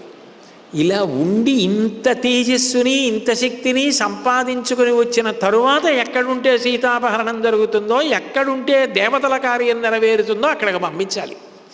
అందుకని ఎదురు చూస్తూ కూర్చున్నాడు. మళ్ళీ తిరిగి సుతీక్షణుడి దగ్గరికి వెళ్ళాడు. వెళ్ళి ఆయనతో అన్నాడు, నేను ఎన్నో ఆశ్రమాలకి వెళ్ళాను, ఎంతోమంది మహర్షుల్ని సేవించాను, కానీ నాకు ఒక ప్రబలమైనటువంటి కోరిక మనసులో ఉండిపోయింది. ఏమిటా కోరిక అంటే, మనోరథో మహానేష హృదిమే పరివర్తతే యద్యహం తం మునివరం శుశ్రేషేయమపి స్వయం. అగస్త్య మహర్షి ఉన్నాడే, మహానుభావుడు, ప్రాతస్మరణీయుడు. నాకు ఆయనని సేవించాలి కొంతకాలమని మనసులో బలీయమైన కోరిక ఉంది సుతీక్షణ మహర్షి. కాబట్టి అగస్త్యాశ్రమంలో నేను కొంతకాలం ఉండాలి అని అనుకుంటున్నాను, మీరేమంటారు అని అడిగాడు. అడిగితే సుతీక్షణుడు అన్నాడు, రామా, నేను కూడా అదే అనుకుంటున్నాను. నిన్ను అగస్త్యాశ్రమానికి పంపించాలనుకున్నాను, నువ్వు కూడా అదే అడిగావు. కాబట్టి ఇంకా ఆలస్యం చేయకు, రేపే బయలుదేరి అగస్త్యాశ్రమానికి వెళ్ళు. దానికి వెళ్ళడానికి త్రోవ ఇట్లా వెళ్ళాలని చెప్పి దానికి ముందు ఒక పెద్ద ఆశ్రమం కనబడుతుంది. అది ఎవరిది అనుకుంటున్నావేమో, అగస్త్య భ్రాత, అగస్త్యుడి సోదరుడిది. అదేమిటి, ఆయనకి పేరుండదా? అగస్త్య భ్రాత ఏమిటి, అగస్త్యుడి సోదరుడి ఆశ్రమం ఏమిటి? ఆయనకు పేరు ఉంటుంది కదా, ఉండకుండా ఉండదు కదా. అంటే లోకంలో ఉండే లక్షణం ఏమిటంటే, చాలా కీర్తివంతుడైన వ్యక్తి ఒకడు ఉన్నాడు అనుకోండి, సాధారణంగా ఏం చేస్తారంటే, మీరు ఆయన తమ్ముడా అంటారు అని, అక్కడ ఫలానా ఆయన తమ్ముడు ఉంటాడే, ఆయన దగ్గరికి వెళ్ళండి అంటారు. ఆయన కొడుకు ఉంటాడు, వాళ్ళ అల్లుడు ఉన్నాడు, వాళ్ళ తమ్ముడు ఉన్నాడు, వాళ్ళ అన్నయ్య ఉన్నాడు అంటారు. నిజానికి వాళ్ళకి పేర్లు లేవు, వాళ్ళకి పేర్లు ఉన్నాయి కదా. కానీ ఈయన సంపాదించుకున్న కీర్తి ప్రతిష్టల ముందు ఇంకా వాళ్ళకి పేరు లేకుండా అయిపోయి ఈయన పేరే చెప్తారు. చెప్పి ఈయన అన్నగారండి, ఈయన తమ్ముడండి, ఈయన అల్లుడండి, ఈయన మనవడండి అంటూ ఉంటారు. అలా అంటుంటే నిజానికి వాళ్ళకి అది చిన్నతనమా? చిన్నతనం అనుకునేవాడికి చిన్నతనం. అంత గొప్ప స్థితికి మా వంశంలో ఒకడు వచ్చి వాడి అనుబంధంతో మేము గుర్తింపబడుతున్నామని సహృదయం ఉన్నవాడు సంతోషిస్తాడు. అందుకని అగస్త్యుని సోదరుడు సంతోషించాడు. దానికి సంతోషించిన కారణం చేత ఆ ఆశ్రమానికి అగస్త్య భ్రాత ఆశ్రమము అని పేరుండిపోయింది. నువ్వు ఆ ఆశ్రమం దగ్గరికి వెళ్ళు, దాన్ని దాటితే ముందు అగస్త్యాశ్రమం ఉంటుంది రామా అని చెప్తే బయలుదేరి లక్ష్మణస్వామితో పరమానందంగా అగస్త్యుడి గురించి చెప్తున్నాడు. లక్ష్మణ, మనం వెడుతున్నది అగస్త్యాశ్రమం. అసలు ఆ అగస్త్యుడి గురించి నీకు తెలుసా లక్ష్మణ? ఎంత గొప్పవాడు అనుకుంటున్నావు? ఇహైకదా కిల క్రూరు వాతాపి అపి చేల్వల భ్రాతరౌ సహిత వాస్తాం బ్రాహ్మణఘ్నౌ మహాసురౌ ధారయన్ బ్రాహ్మణం రూపం ఇల్వల సంస్కృతం వదన్ అమంత్రయతి విప్రాన్ స్మ శ్రాద్ధముద్దిశ్య నిర్ఘృణ భ్రాతరం సంస్కృతం కృత్వా తతస్థం మేషరూపిణం త్వాం ద్విజాన్ భోజయామాస శ్రాద్ధదృష్టేన కర్మణ తతో భుక్తవతాం తేషాం విప్రాణామిల్వలోబ్రవీత్ వాతాపే నిష్క్రమస్వేతి స్వరేణ మహతావదన్. ఈ అరణ్యంలో ఒకప్పుడు లక్ష్మణ ఇల్వలుడు వాతాపి అని అన్నదమ్ములు ఉండేవారు. ఆ ఇల్వలుడు వాతాపి ఏం చేసేవారంటే, ఆ ఇల్వలుడు చాలా తెలివితేటలుగా బ్రాహ్మణ వేషం వేసుకునేవాడు. వేసుకుని అటుగా ఎవరైనా బ్రాహ్మణులు వెళ్ళిపోతుంటే, అయ్యా అయ్యా ఇవాళ మా నాన్నగారి తద్దినమండి, బ్రాహ్మణుడు భోక్తగా కావాలి కదా, అందుకని మీరు కొంచెం ఇవాళ మాకు భోజనం చేసి భోక్తగా మా నాన్నగారిని తరింపచేసి ఈ తద్దినం పూర్తయ్యేటట్టుగా నన్ను అనుగ్రహించండి అని అడిగేవాడు. పాపం ఆ బ్రాహ్మణుడు అయ్యో పితృకార్యం అంటే కాదు అని అనకూడదు, అవతలవాడు పాడైపోతాడు కదా, మరి పితృకార్యం చేయకపోతే ఇబ్బంది, అందుకని పితృకార్యానికి ఒప్పుకోవాలి. శంకర విజయాలు జరిగితే వ్యాసుల వారంతటి వాడు వెళ్ళాడు. కాబట్టి వెంటనే ఆ వస్తున్న బ్రాహ్మణుడు అలాగేననేవాడు. ఆయన్ని ఆ శ్రాద్ధానికి భోక్త కింద నిమంత్రణం చేసేవాడు. ఒకళ్ళనో దొరికితే ఇద్దరినో ముగ్గురునో కూర్చోబెట్టేవాడు. తమ్ముడు ఉండేవాడు ఆయనకి, వాతాపి అని. ఆ వాతాపిని గొర్రె కింద మార్చి ఆయన్ని చంపేసి ఉడికించేసి వంట చేసి వీళ్ళకి పెట్టేవాడు తద్దినంలో. అంటే అలా ఏమండి తద్దినంలో పెట్టాలా, మేము పెట్టట్లేదు అని ఏం భయపడక్కర్లేదు. ఎందుకంటే ఇది త్రేతాయుగంది. కలియుగంలో ధర్మం ఏమిటంటే గారె పెడితే మాంసానికి ప్రత్యామ్నాయం. అందుకని చెప్పి గారె సాధారణంగా చూడండి, అశుభానికి గారె అని, అంటే శుభానికి కూడా గారె ఉంది సుమండి. దుర్గమ్మ తల్లికి మహాప్రీతి, దేవీ నవరాత్రుల్లో వాటిల్లో రాత్రి నైవేద్యం కూడా గారెలు చేస్తారు. అందుకే శనగలవిని గారె రెండిటికీ మంచిదే, కానీ తద్దినంలో గారె తప్పకుండా ఉంటుంది. కారణం ఏమిటంటే అది మాంసం మనకు ప్రత్యామ్నాయం. కలియుగంలో సాత్విక బుద్ధితో ఉండి శాస్త్రాధ్యయనం చేయవలసిన వాళ్ళని ఇట్లా మాంసం తింటే సరిపోతుంది అని చెప్పింది శాస్త్రం. కండపుష్టి ఉండి దేశరక్షణ చెయ్యవలసిన వాళ్ళు, కష్టపడవలసిన వాళ్ళు ఏదైనా తింటే దాన్ని తప్పు ఏం పట్టలేదు. కానీ ఇట్లా శాస్త్రాధ్యయనం చేయవలసిన నీకంతంత కండపుష్టి అవి ఉండవలసినంత అవసరం ఏముంది, నువ్వు ప్రత్యామ్నాయంగా గారె తినమంది. అందుకని గారెలు తద్దినంలో పెడతారు. అప్పుడు మాంసం పెట్టారు. అందుకని ఆ మేక మాంసాన్ని తీసుకొచ్చి పెట్టేవాడు ఇల్వలుడు. పాపం వచ్చిన బ్రాహ్మణుడు తినేసేవాడు. ఉత్తరాపోసనం వడ్డించేవాడు. తృప్తాస్మి అనాలి భోక్త. తద్దినం అయిపోయిన తర్వాత మీరు తృప్తి పడ్డారా అంటే నేను తృప్తి పడ్డాను అనాలి. అన్న తర్వాత ఉత్తరాపోసనం వడ్డిస్తే ఉత్తరాపోసనం పుచ్చుకుంటారు. అసలు ఉత్తరాపోసనం పుచ్చుకునేదే ఎందుకు? రోజు భోజనం చేసేటప్పుడు కూడా పంచె కట్టుకుని ఉత్తరీయం వేసుకుని భోజనం ఎందుకు చేస్తారంటే, ఉత్తరాపోసనం తూర్పు నుంచి అపసవ్యంగా మళ్ళీ తూర్పుకి తిప్పుతారు. తిప్పి ఒక మాట చెప్తారు, రౌరవే పుణ్యలిలయే పద్మార్బుద నివాసినాం అర్థినా ముదకం దత్తం అక్షయ్యం ఉపతిష్టతు అని చెప్పాలి. ఎందుకనంటే ఏదైనా మన వంశంలో పూర్వీకులు మహాపాపాలు చేసి నరకంలో ఉండిపోతే వాళ్ళకి కుడి బొటన వేలు మించి విడిచిపెట్టిన తర్పణ తీసుకొనివ్వరు. అందుకని స్నానం చేసిన నీళ్లు ఎంగిలి చేత్తో ఇచ్చిన నీళ్లే వాళ్ళు తాగాలి. అలా ఎవరైనా ఉండి ఉంటే మా వంశంలో అటువంటి వాళ్ళ కోసం రౌరవే పుణ్యనిలయే అపుణ్య నిలయే అని అన్వయం. నరకంలో ఉండిపోయిన వారు ఉంటే రౌరవే అపుణ్యనిలయే పద్మార్బుద నివాసినాం, ఎన్ని సంవత్సరాల నుంచో అలా ఉండిపోతే అర్ధినా ముతకం దత్తం అక్షయ్య ఉపతిష్టతు అని ఉత్తరాపోసనం తిప్పుతారు. అందుకని అటువంటి ఉత్తరాపోసనం తన ఇంట్లో వాళ్ళు పడతారని ఎదురు చూస్తుంటారట నరకంలో ఉన్నవాళ్ళు. కాబట్టి ఉత్తరాపోసనం వడ్డించేసేవాడు. తృప్తాస్మి, మేము తృప్తి పొందాం అనాలి భోక్తలు. అన్న తర్వాత ఆయన ఏం చేసేవాడంటే వెంటనే వాతాపి బయటికి వచ్చేయి అనేవాడు. ఈ మేకం చేసో గుర్రం చేసో అక్కడ వడ్డించేసాడు కదూ, ఆయన మళ్ళీ మేక రూపాన్ని పొంది పొట్ట చీల్చుకుని బయటకు వచ్చేసేవాడు. వచ్చేయగానే వీళ్ళిద్దరూ కూర్చుని ఆ బ్రాహ్మణుడిని తినేసేవారు. ఇలా ఎంతమంది బ్రాహ్మణుల్లో తినేశారు.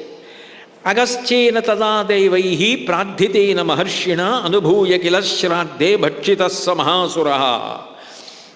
అందరూ వెళ్ళి ఒకప్పుడు ఏమంటే అటువైపు వెళ్ళడానికి భయం వేస్తోంది, వాళ్ళిద్దరు ఎక్కడి నుంచి ఉంటారో తెలీదు, ధర్మలోపం వస్తుంది పితృకార్యానికి రామంటే, వాడు నిజంగా ఇల్వలుడా వాతాప తెలియట్లేదు, ఎంతమందో చచ్చిపోయారు, వాళ్ళు తినేస్తున్నారు, మీరు ఎలాగైనా రక్షించాలని దేవతలు కూడా ప్రార్థన చేశారు. చేస్తే అగస్త్య మహర్షి అటువైపుగా వెళ్ళారు. వెడితే ఈ ఇల్వలుడు బాగానే దొరికాడు ఎవరోనని చెప్పి పిలిచి, మా ఇంట్లో పితృకార్యం ఉంది, మీరు భోక్తగా రండి అన్నాడు. తప్పకుండా వస్తానని వెళ్ళి కూర్చున్నాడు. ఆయనకి తెలుసు ఇల్వలుడు వచ్చాడని. తమ్ముణ్ణి శుభ్రంగా తరిగేశాడు, వండేశాడు, వడ్డించేశాడు. అగస్త్యుడు తినేశాడు. తినేసి కుతో నిష్క్రమితుం శక్తి మయా జీర్ణస్య రక్షస భ్రాతుస్తే మేషరూపస్య గతస్య యమసాదనం. ఈ ఇల్వలుడు ఉత్తరాపోసనం వడ్డించి మీరు తృప్తి పొందారా అన్నాడు. తృప్తి పొందాము అన్నాడు. ఓ వాతాపి బయటకు వచ్చాయి అన్నాడు. ఆయన పొట్ట మీద చెయ్యేసుకుని అగస్త్యుడు అన్నాడు, ఇంకెక్కడి వాతాపిరా, నేను జీర్ణం చేసేసుకున్నాను, వాడు యమసదనానికి వెళ్ళిపోయాడు అన్నాడు. అందుకని ఇప్పటికీ పిల్లలకి జీర్ణం వాతాపి జీర్ణం అని, అంత గొప్ప పదార్థం కూడా నీకు జీర్ణమైపోవుగాక. ఏదైనా తెలియక జీర్ణము కానిది నీ కడుపులోకి వెళ్ళినా జీర్ణమైపోవాలని అగస్త్యరక్షగా పొట్ట మీద పెడుతూ ఉంటారు చెయ్యి తల్లులు. తండ్రి కూడా పెట్టచ్చు, తాత పెట్టచ్చు, కాబట్టి నాయనమ్మ అమ్మమ్మ కూడా పెట్టచ్చు, ఎవరైనా పెట్టచ్చు. కాబట్టి ఆ వాతాపిని జీర్ణం చేసేసుకుని యమసదనానికి పంపించేశాడు అగస్త్య మహర్షి. అక్కడ చాలా కోపం వచ్చింది నిల్వలుడికి. మేము ఇంత పెద్ద ప్రణాళిక వేసి ఇంతమందిని చంపి తింటే ఈ పొట్టాయన ఎవరో వచ్చాడు, అగస్త్యుడు కొంచెం పొట్టిగా ఉంటాడు, ఈయన వచ్చి ఇలా చంపేసి తినేసేసాడు మా వాడిని అని చెప్పి ఆయన మీదకి వెళ్ళాడు చంపుతానని. ఆయన వెంటనే చక్షుషా అనలకల్పేన నిర్దగ్ధో నిధనంగత, కళ్ళల్లోంచి అగ్నిహోత్రాన్ని సృష్టించాడు. దాంతో బూది కుప్పై పడిపోయాడు ఇల్వలుడు. ఆ విధంగా లక్ష్మణ వాళ్ళని చంపేసినటువంటి ఘనత ఆ మహానుభావుడైనటువంటి అగస్త్యుడిది. రాక్షసుల్ని ఇక్కడ నిశ్శేషం చేసేశాడు. అగస్త్య ఇతి వ్యాఖ్యాతో లోకే స్వేనైవ కర్మణ ఆశ్రమో దృశ్యతే తస్య పరిశ్రాంత శ్రమాపహ. అదిగో మనకి దూరంగా కనపడుతోంది పొగస్తు అగస్త్యాశ్రమం. ఆయనకి అగస్త్యుడని ఆయనకి బిరుదునామం వచ్చింది. ఎందుకనంటే మేరు పర్వతం వింధ్య పర్వతం పోటీ పడ్డాయి. సూర్యుడు మేరు పర్వతానికి ప్రదక్షిణంగా తిరుగుతాడు. మీరు సత్యనారాయణ వ్రతం చేసేటప్పుడు ఒక్కొక్క గ్రహాన్ని పిలుస్తారు, ఆగచ్చ ఆగచ్చ అని, పత్ని పుత్ర పరివార సమేతం అని పిలిచినప్పుడు మీరు ప్రదక్షిణీకుర్వాణం, మేరు పర్వతానికి ప్రదక్షిణం చేస్తూ రమ్మని పిలుస్తారు. ఒక రాహుకేతు గ్రహాలు మాత్రం అప్రదక్షిణంగా తిరిగి వస్తాయి. అందుకే శ్రీకాళహస్తి క్షేత్రంలోకి వెడితే ఇప్పటికీ అప్రదక్షిణంగా లోపలికి వెడతారు, రాహుకేతు పూజ ఉంది కాబట్టి ఇప్పుడు అందరూ దేవతలు, సూర్యుడు కూడా మేరువుకి ప్రదక్షిణం చేస్తున్నాడు. నాకు చెయ్యట్లేదని కోపం వచ్చి సూర్యుడికి అడ్డొచ్చేస్తాను, ఏం చేస్తాడో చూస్తానని వింధ్యపర్వతం పెరిగిపోయింది. సూర్యుడి గమనానికి అడ్డొచ్చేసింది, కదలడానికి లేదు, లోకంలో ధర్మం ఆగిపోయింది. వెంటనే దేవతలందరూ అగస్త్యుడి దగ్గరికి వెళ్ళారు, నువ్వే రక్షించారు. అగస్త్యుడు దక్షిణ దేశానికి ప్రయాణం చేస్తూ వస్తున్నానని వింధ్యపర్వతం దగ్గరికి వచ్చాడు. అయ్య బాబోయ్, ఇంతటి మహానుభావుడు వచ్చాడని వింధ్యపర్వతం వెంటనే మనుష్య రూపాన్ని పొంది బాగా వంగిపోయి ఆయనకి నమస్కారం చేసింది. ఊరే, నేను పెద్దవాణ్ణి, నేను దాటి వెళ్ళాలి కదా, నువ్వు అంత ఎత్తు నించుంటే నేను ఎక్కడ ఎక్కి దిగను, మళ్ళీ నేను కిందకి దక్షిణ దేశానికి వెళ్ళి ఉత్తరం వైపుకి వచ్చేస్తాను, నేను వచ్చే వరకు నువ్వు ఇక్కడ ఇలాగే వంగి ఉండు అన్నాడు. ఆయన్ని కాదండమే, అట్లాగే ఉంటానంటని వింధ్యపర్వతం ఇలాగే వంగి ఉండిపోయింది. దక్షిణానికి వెళ్ళిన అగస్త్యుడికి తిరిగి రాలేదు, వింధ్యపర్వతం అలాగే ఉండిపోయింది. దాంతో సూర్యుడు మేరు పర్వతానికి ప్రదక్షిణం చేస్తూ వెళ్ళిపోయాడు. దేవతలందరూ సంతోషించారు, భూమి మీద ధర్మం నిలబడింది. లక్ష్మణ, ఏమిటి అనుకుంటున్నావు? అగస్త్య మహర్షి అంటే అంతటి మహానుభావుడు. అందుకే ఆయనకి అగమంటే కొండ. ఏకంగా వింధ్య పర్వతం యొక్క గర్వాన్నే అణిచినవాడు కాబట్టి అగస్త్యుడు అని పేరు వచ్చింది. అంతేకాదు, తస్యేదాశ్రమపదం ప్రభావాద్యస్య రాక్షసై దిగియం దక్షిణత్రాసాత్ దృశ్యంతే నోపభుజ్యతే. పూర్వం రాక్షసులు యథేచ్ఛగా తిరుగుతుండేవారు ఈ ప్రాంతంలో. దక్షిణ దిక్కు అంటే భయం అందరికీ. ఎందుకనంటే దక్షిణ దిక్కుకి అధిదేవత యమధర్మరాజు గారు. ఒక్క సంధ్యావందనం చేసినప్పుడు, దిగ్దేవతా నమస్కారం చేసినప్పుడు మాత్రం దక్షిణ దిక్కుకి తిరిగి నమస్కారం చేస్తారు, దిక్కుకి నమస్కారం చేస్తే. మిగిలిన సమయాల్లో దక్షిణం వైపు చూస్తూ ఏది చేయరు. ఎందుకంటే ఆయన పితృదేవతాధిపతి, పితృలోకాధిపతి అని చెప్పి తూర్పుకి తిరిగి చేస్తారు. దక్షిణానికి ప్రయాణమైనా తూర్పుగా తిరిగి నమస్కారం చేస్తారు. అందుకే సుందరకాండలో హనుమ దక్షిణానికి వెళ్లే ముందు తూర్పుకి తిరిగి అంజలిం ప్రాముఖం కుర్వన్ పవనాయ ఆత్మయోనయే, ప్రాముఖంగా తూర్పు దిక్కుగా నమస్కారం చేసి దక్షిణ దిక్కుగా పెడతారు. దక్షిణ దిక్కంటేనే సహజంగా భయం, దానికి తోడు రాక్షసులకు ఆలవాలం. అగస్త్యుడు వచ్చి అక్కడ ఆశ్రమం పెట్టిన తర్వాత రాక్షసుడు అన్నవాడు లేడు, పారిపోయారు. బాబోయ్, అక్కడికి అగస్త్యుడు వచ్చాడని. అందుకని దక్షిణ దిక్కుకి పేరేమొచ్చిందంటే అగస్త్యుడున్న దిక్కు అని పేరు వచ్చింది. అంత గొప్పగా ఒక దిక్కుకే గౌరవాన్ని తీసుకొచ్చినటువంటి వాడు. యదా ప్రభృతి చాక్రాంత దిగియం పుణ్యకర్మణ తదా ప్రభృతి నిర్వైరా ప్రశాంత రజనీచరాహ. ఇక్కడ ఉన్నటువంటి రాక్షసులు ఎవరైతే ఉంటారో ఈ అగస్త్యాశ్రమానికి దగ్గరగా ఉన్నవాళ్ళు, వాళ్ళెవ్వరూ కూడా ఎక్కడ గొడవలు పడ్డం కానీ, అల్లరి చేయడం కానీ, ఏమైనా హింస చేయడం కానీ చేయరు. ఎందుకంటే అగస్త్యుడు ఉన్నాడు తెలిసిందంటే ఇంకేం లేదని భయం. వాళ్ళు కూడా అంత అహింసాయుతంగా బతుకుతూ ఉంటారు, అంత శక్తివంతుడు. నామ్నా చేయం భగవతో దక్షిణా దిక్ప్రదక్షిణ ప్రథితా త్రిషులోకేషు దుర్ధర్ష క్రూరకర్మభి. ఆయన క్రూరకర్ములైనటువంటి రాక్షసులనే అంత భయపెట్టి దక్షిణ దిక్కుకి గౌరవం తీసుకొచ్చినవాడు. మార్గం విరోద్ధం నిరతో భాస్కరస్యాచలోత్తమ నిదేశం పాలయన్ యస్య వింధ్యశైలో నవర్ధతే. వింధ్యపర్వతం పెరిగిపోయినప్పుడు, మేరు పర్వతాన్ని ఆదుకోవలసి వచ్చినప్పుడు, దేవతలకి మార్గం కల్పించవలసి వచ్చినప్పుడు, సూర్యగమనాన్ని రక్షించవలసి వచ్చినప్పుడు అగస్త్య మహర్షి ఆ వింధ్యపర్వతాన్ని అణిచి అది అట్లాగే ఉండేటట్టు చేసి మేరు పర్వతానికి సూర్యుడు చుట్టూ తిరుగుతూ వచ్చేటట్టు చేసినటువంటి వాడు. ఏష లోకార్చిత సాధు హితే నిత్యరతస్సతాం అస్మానభిగత నేష శ్రేయస యోజయిష్యతి. లక్ష్మణ, ఈ అగస్త్య మహర్షి యందు ఒక గొప్ప లక్షణం ఉంది. ఈయన సాధు పురుషులు, ఎప్పుడూ సత్కర్మలు చేసేవాళ్ళు ఎవరుంటారో వాళ్ళంటే ఆయనకి విశేషమైనటువంటి ప్రీతి. ఆయన వాళ్ళకి స్వాగతం పలుకుతాడు. వాళ్ళని కూర్చోపెట్టి ఆయన నిత్య రతస్సతాం, సత్పురుషులైన వాళ్ళకి తనంత తానుగా ఉపకారం చేస్తాడు, ప్రార్థన చేయక్కర్లేదు. అందుకే గొప్ప గొప్ప అస్త్రాలు ఇస్తాడు రాముడికి.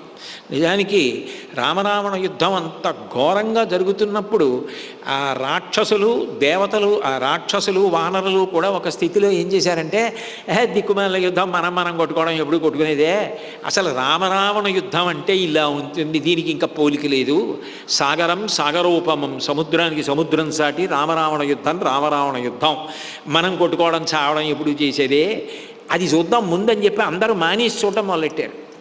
పైన దేవతలు ఋషులు అందరూ వచ్చి రావణుడు అసలు చనిపోతాడా అని చూశారు. అటువంటి స్థితిలో రాముడు గెలుస్తాడా అసలు అని భయపడవలసిన స్థితి వచ్చింది. అప్పుడు ఆదిత్య హృదయం ఉపదేశం చేసి రావణ మరణానికి కారణమైన వాడు అగస్త్యుడు. అంటే అంత గొప్ప ఋషి ఆయన సత్పురుషులకు తనంత తాను సహకారం చేస్తాడు, అనుగ్రహం చేస్తాడు. ఆరాధయిష్యామ్యత్రాహం అగస్త్యం తం మహామునిం శేషంచ వనవాసస్య సౌమ్య వత్సామ్యహం ప్రభో. లక్ష్మణ, 14 ఏళ్ళు అరణ్యవాసానికి వెళ్ళాలి అని మన నాన్నగారు నియమం చేశారు. 10 ఏళ్ళు అయిపోయాయి, ఇంకా 4 ఏళ్లే మిగిలింది. ఏ ఆశ్రమానికి వెడితే ఆ ఆశ్రమంలోనే ఆ ఋషి, ఆ తపస్సు, ఆ యజ్ఞాలు, ఆ హోమాలు, ఆ వేదఘోష ఆకర్షింపబడిపోయి ఉండిపోయాం. 10 సంవత్సరాల కాలం అయిపోయింది, ఇంకా 4 ఏళ్లే మిగిలింది. ఈ 4 ఏళ్ళు నేను ఇంకెక్కడికి వెళ్ళాలనుకోవట్లేదు లక్ష్మణ. నేను అగస్త్యుడి దగ్గర ఉండిపోదాం అనుకుంటున్నాను. ఉండిపోయి అగస్త్యుడి సేవే చేద్దాం అనుకుంటున్నాను. ఇంతకాలం నుంచి అందరు ఋషుల దగ్గరికి వెళ్ళిన రాముడు నేను ఎక్కడ ఉంటే మంచిదో చెప్పండి అంటుండేవాడు. ఒక్కొక్కరు నా దగ్గర ఉండు అని చెప్పినా కూడా ఏదో కారణం చెప్పి ఇక్కడ వద్దులేండి అంటూ ఉండేవాడు. భరద్వాజుడి దగ్గర అట్లాగే అన్నాడు, ఆ సుతీక్షణుడి దగ్గర అలాగే అన్నాడు. అటువంటి వాడు ఇప్పుడు లక్ష్మణుడితో అంటున్నాడు, నేను అగస్త్యుడి దగ్గరే ఉండిపోతానంటున్నాడు. అంటే రాముడికి అగస్త్యుడంటే ఎంత ప్రేమో, ఎంత భక్తో చూడండి. అది ఒక్క రామావతారంలోనే కాదు, ఆయనకి బహుశः అగస్త్యుడంటే అంత ప్రీతి. ఆయన వెంకటేశ్వరుడిగా వచ్చినప్పుడు కూడా పద్మావతి పరిణయం అయిపోయిన తర్వాత కళ్యాణ వెంకటేశ్వరుడు అంటాం కదా, అది అగస్త్య మహర్షి యొక్క ఆశ్రమం. అక్కడ ఇప్పటికీ అగస్త్య మహర్షి అభిషేకం చేసినటువంటి అద్భుతమైన శివాలయం ఉంది, పరమాద్భుతమైనటువంటి శివలింగం. నిత్యాభిషేకం చేసేవాడు అగస్త్యుడు అని చెప్తారు. అటువంటి అగస్త్య మహర్షి ఆశ్రమంలో 6 నెలలు ఉండిపోయాడు, కొండ మీదకి వెళ్ళకుండా వెంకటేశ్వరుడు. ఆ ఉండిపోయిన స్వామివారే కళ్యాణ వెంకటేశ్వరుడు. అందుకే మీకు కొండ మీదకు వెళ్ళి చూస్తే వెంకటేశ్వర స్వామివారు నిలువెత్తు మూర్తి ఎంత గొప్పగా ఉంటారో, కళ్యాణ వెంకటేశ్వర స్వామివారి దేవాలయంలో ఉన్న వెంకటేశ్వర స్వామివారు కూడా అట్లాగే ఉంటారు. అయితే విచిత్రం ఏమిటంటే, ఒకప్పుడు అదంతా పాడుపడిపోయి గడ్డి మొలిచి పొదలు మొలిచిపోయి గేదెలు మేకలు గొర్రెలు తిరుగుతూ స్తంభాలన్నీ పడిపోతూ, అసలు ఆ దేవాలయంలో ఎవరో ఒక ఆయన పాపం తాపత్రయపడి, అబ్బా ఇంత దివ్యమంగళమూర్తి పూజ కూడా లేదని ఎవ్వరూ ఏమీ ఇవ్వకపోయినా తనే స్వంత ఖర్చు పెట్టుకొని పూజ చేసి తలుపులు కూడా సరిగ్గా లేవు, అలా ఉండేది. దాన్ని ఆ స్థితిలో ఉండగా చూసి ఇది ఉద్ధరించాలని తాపత్రయపడినటువంటి మహానుభావుడు పివిఆర్కే ప్రసాద్ గారు. పివిఆర్కే ప్రసాద్ గారు కార్యనిర్వహణాధికారిగా ఉండగా అక్కడికి వెళ్ళి చూసి ఇంత గొప్ప దేవాలయం ఇట్లా ఉండిపోయిందని, ఇది నేను ఎందుకు పునరుద్ధరణ చేయకూడదు అంటే దీన్ని ముట్టుకోవడం కుదరదు, ఇది పురావస్తు శాఖ వారి ఆధీనంలో ఉంది అంటే, అప్పుడు ఆయన ఉత్తరాలు రాసి ఒక్క రోజులో ఆయన నన్ను ఏం చేస్తే చేయని అని చెప్పి తగిన అనుమతులు లేకుండా యథార్థానికి ఆయన దాన్ని పునర్నిర్మాణం చేశారు. ఆ తర్వాత ఆయన మీద న్యాయస్థానంలో వ్యాజ్యం పడింది దాని మీద. ఆయన దాన్ని అంటే బాగా చేసేశారు దేవాలయాన్ని. ఇప్పుడు ఇవాళ మన అందరం అక్కడ నిత్య కళ్యాణం, అంత గొప్ప కళ్యాణం, అన్ని కార్యక్రమాలు, అటువంటి దివ్యమంగళమూర్తి ఆ దేవాలయం ఇప్పటికీ పురావస్తు శాఖ ఆధీనంలో ఉంది. తిరుపతి దేవస్థానం వారు పూజలు చేస్తూ ఉంటారు అక్కడ. అంత గొప్ప దేవాలయాన్ని జాతికి తిరిగి అందించిన ఘనత పివిఆర్కే ప్రసాద్ గారిది. ఇటువంటి సభలో ఆయన్ని నేను స్మరించాలి. పాపం నేను ఈ ఊరొచ్చి వైశాఖేశ్వర స్వామి దేవాలయంలో ప్రవచనాలు చేస్తుంటే ఆయన శరీరంతో ఉన్న రోజుల్లో ఎంతో ప్రేమగా వచ్చి కూర్చుంటుండేవారు. కాబట్టి అటువంటి వెంకటేశ్వరుడుగా ఆయన వచ్చినప్పుడు కూడా 6 నెలలు అగస్త్య మహర్షి ఆశ్రమంలోనే ఉండిపోయారు పద్మావతీదేవితో కలిసి. అగస్త్యుడంటే రాముడికి అంత ప్రీతి, రాముడికేమి విష్ణువుకేమి శివుడికేమి. అగస్త్యుడు సుబ్రహ్మణ్యేశ్వర స్వామి, స్కాందపురాణం అంతా అదే. అగస్త్యుడు అంతటి ప్రతిభావంతుడు, మహానుభావుడు. భీష్మేకాదశి నాడ ఇన్ని ఇవాళ తలుచుకోవడం చాలు. ఇవాళ మన అదృష్టం ఏమిటంటే, ఇవాళ మనం మహాకుంభమేళాకి వెళ్ళి 108 మాటలు 108 ఘాట్లలో ససంకల్పంగా స్నానం చేసి దానాలు చేస్తే ఏ ఫలితం వస్తుందో, ఇవాళ మనం శరభంగుణ్ణి సుతీక్షణుణ్ణి అగస్త్యుణ్ణి ఇతర ఋషుల్ని స్మరించిన కారణం చేత రామచంద్రమూర్తి మనకిస్తారన్న విషయంలో నాకు ఏ అనుమానం లేదు. కాబట్టి అంత గొప్పవాడయా అగస్త్య మహర్షి అంటే. ఏష లోకార్చిత సాధు హితే నిత్యరతస్సతాం అస్మాన్ అభిగతానేష శ్రేయసా యోజయిష్యతి. సత్పురుషులంటే తనంత తాను శ్రేయస్సుని కల్పిస్తాడు. కాబట్టి అత్ర దేవాః సగంధర్వాః సిద్ధాశ్చ పరమర్షయః అగస్త్యం హితాహారం సతతం పర్యుపాసతే. లక్ష్మణ, నీకొక ఆశ్చర్యకరమైన విషయం చెప్తాను.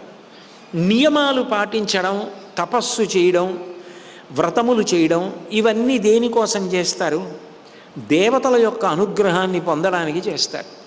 భాగవతంలో ఒక మాట అంటారు, అమరేంద్రాదుల కొల్చు భంగి జనులబ్జాక్షు సేవించగా విమల జ్ఞాన విరక్తి ముక్తి నసగున్ వేయేల భూనాథ తత్కమలాధీశు కథాసుధారస నదీ కల్లోల మాలా పరిభ్రమమెవ్వానికిదైన కర్ణయుగళీ పర్వంబు కాకుండునే అంటారు. ఒక్కొక్క ఈప్సితని నెరవేరడానికి ఒక్కొక్క దేవతని ఆరాధన చేస్తారు. ఆ దేవతని ఆరాధన చేసేటప్పుడు నియమాలు పాటిస్తారు. దానికి సంబంధించినటువంటి ఉపచారాలు ఎట్లా చెయ్యాలని కల్పం చెప్తోందో అట్లా చేస్తారు. కల్పోక్త విధానేనా అంటారు కదా, వ్రతం చేసేటప్పుడు ఈ మాట వాడతారు, కల్పోక్త విధానేనా. వరలక్ష్మీ వ్రతం అన్నాం అనుకోండి, ఒక కల్పం ఉంటుంది, అది ఇట్లా చెయ్యాలి అని ఉంటుంది. నిజానికి ఆ కల్పం ముందు చదువుకోవాలి. పూజ చేయడానికి, వ్రతం చేసిన రోజు సాయంకాలం మీరు చదువుకున్నారనుకోండి, అప్పుడు మీరు ఇంకా ఎందులో ఏమైనా కొత్తగా చేయవలసి ఉంటే ఎలా చేస్తారు? ముందు కల్పం చదువుకుంటే కథలో కొంత కల్పం ఉంటుంది. ఎట్లా పెట్టాలి, ఎక్కడ పెట్టాలి, ఎట్లా పూజ చేయాలి, ఈ విషయాలన్నీ ఉంటాయి. ఉన్నప్పుడు అట్లా మనం చెయ్యాలి అనుకుంటే కల్పం అంటారు. సత్యనారాయణ వ్రత కల్పం, వరలక్ష్మీ వ్రత కల్పం, సిద్ధి వినాయక వ్రత కల్పం. కల్పము అంటే ఋషి ప్రోక్తము, ఋషి ఇట్లా చెయ్యాలని చెప్పాడు. అట్లా తస్మాత్ శాస్త్రం ప్రమాణంతే కార్యాకార్య వ్యవస్థితం. ఒకటి చెయ్యాలన్నా చెయ్యొద్దన్నా శాస్త్రం ప్రమాణం. చెయ్యాలన్నా అది ఎట్లా చెయ్యాలన్న దానికి శాస్త్రం ప్రమాణం. మన బుద్ధితో ఇష్టం వచ్చినట్టు చేయడానికి వీల్లేదు. శాస్త్రం చెప్పినట్టు చేయాలి. అది కల్పం. కల్పోక్త విధానేన. అందుకని దేవతల్ని అట్లా ఆరాధన చేస్తే వాళ్ళు ప్రసన్నులై కోరిక తీరుస్తారు. అగస్త్యాశ్రమంలో విశేషం ఏమిటో తెలుసా రామా? ఇక్కడ దేవతలకు స్థానాలు ఉన్నాయి. వాళ్ళు వచ్చి అగస్త్య మహర్షిని సేవిస్తారు. వాళ్ళు ఆహార నియమాలు పాటించి, వాళ్ళు వ్రత నియమాలు పాటించి, వాళ్ళు వచ్చి వాళ్ళకి ఒక్కొక్క స్థానం పెట్టుకున్నారు. చూడండి, ఇక్కడ ఋగ్వేద పారాయణ, యజుర్వేద పారాయణ, సామవేద పారాయణ అని దేవాలయాల్లో పారాయణ అని చెప్పి పైన అందరికీ అర్థమయ్యేటట్టుగా ఉంచి అక్కడ కూర్చుని పండితులు పారాయణ చేస్తూ ఉంటారు. ఏదో ప్రవచన మంటపమో, కళ్యాణ మంటపమో, ముఖ మంటపమో, సభా మంటపమో, అర్ధమంటపమో, అలా మంటపాల పేర్లు పెట్టి అక్కడ కార్యాలు నిర్వహించినట్టే దేవతలకి కూడా స్థానాలు ఉన్నాయి. వాళ్ళు వచ్చి అక్కడ కూర్చుని అగస్త్యుణ్ణి ఆరాధన చేస్తారు. అసలు నిజంగా ఏం మహర్షి అయినా ఏమిటి, ఎంత శక్తి! అత్ర దేవాహ, అట్లా దేవతలు వస్తారు. సగంధర్వాహ, గంధర్వులు వస్తారు. సిద్ధాశ్చ పరమర్షయ, గొప్ప గొప్ప ఋషులు వస్తారు, సిద్ధులు వస్తారు. వాళ్ళందరూ కూడా అక్కడ కూర్చుని వాళ్ళు అగస్త్యుణ్ణి ఉపాసన చేస్తారు. అగస్త్యానుగ్రహం కలిగి దివ్య విమానాలెక్కి వెళ్ళిపోతూ ఉంటారు. అంటే అసలు ఆయన గొప్పతనం నేనేం చెప్పాను లక్ష్మణ నీకు? నాత్ర జీవేన్ మృషావాది క్రూరోవా యదివా శఠ నృశంస కామవృత్తోవా మునిరేష తథావిధ. లక్ష్మణ, అగస్త్యుని ఆశ్రమానికి ఉన్న గొప్పతనం ఏమిటంటే అక్కడ అసత్యమును పలకడానికి అలవాటు పడినవాడు కానీ, కఠినమైనటువంటి మనసు ప్రవర్తన ఉన్నవాడు కానీ, ఎప్పుడు కోరికలతో సలసలలాడిపోయేటటువంటి కామాతురుడు కానీ, వంచకులు కానీ, క్రూరులు కానీ అసలు ఆ ఆశ్రమ ప్రాంగణంలోకి ప్రవేశించలేరు. కొన్ని క్షేత్రాలు అలా ఉంటాయి. మల్లెల తీర్థం అని ఉంది శ్రీశైలంలో. పైనుంచి మల్లెపూలు పడ్డట్టు పడుతుంటుంది తీర్థం శివలింగం మీద.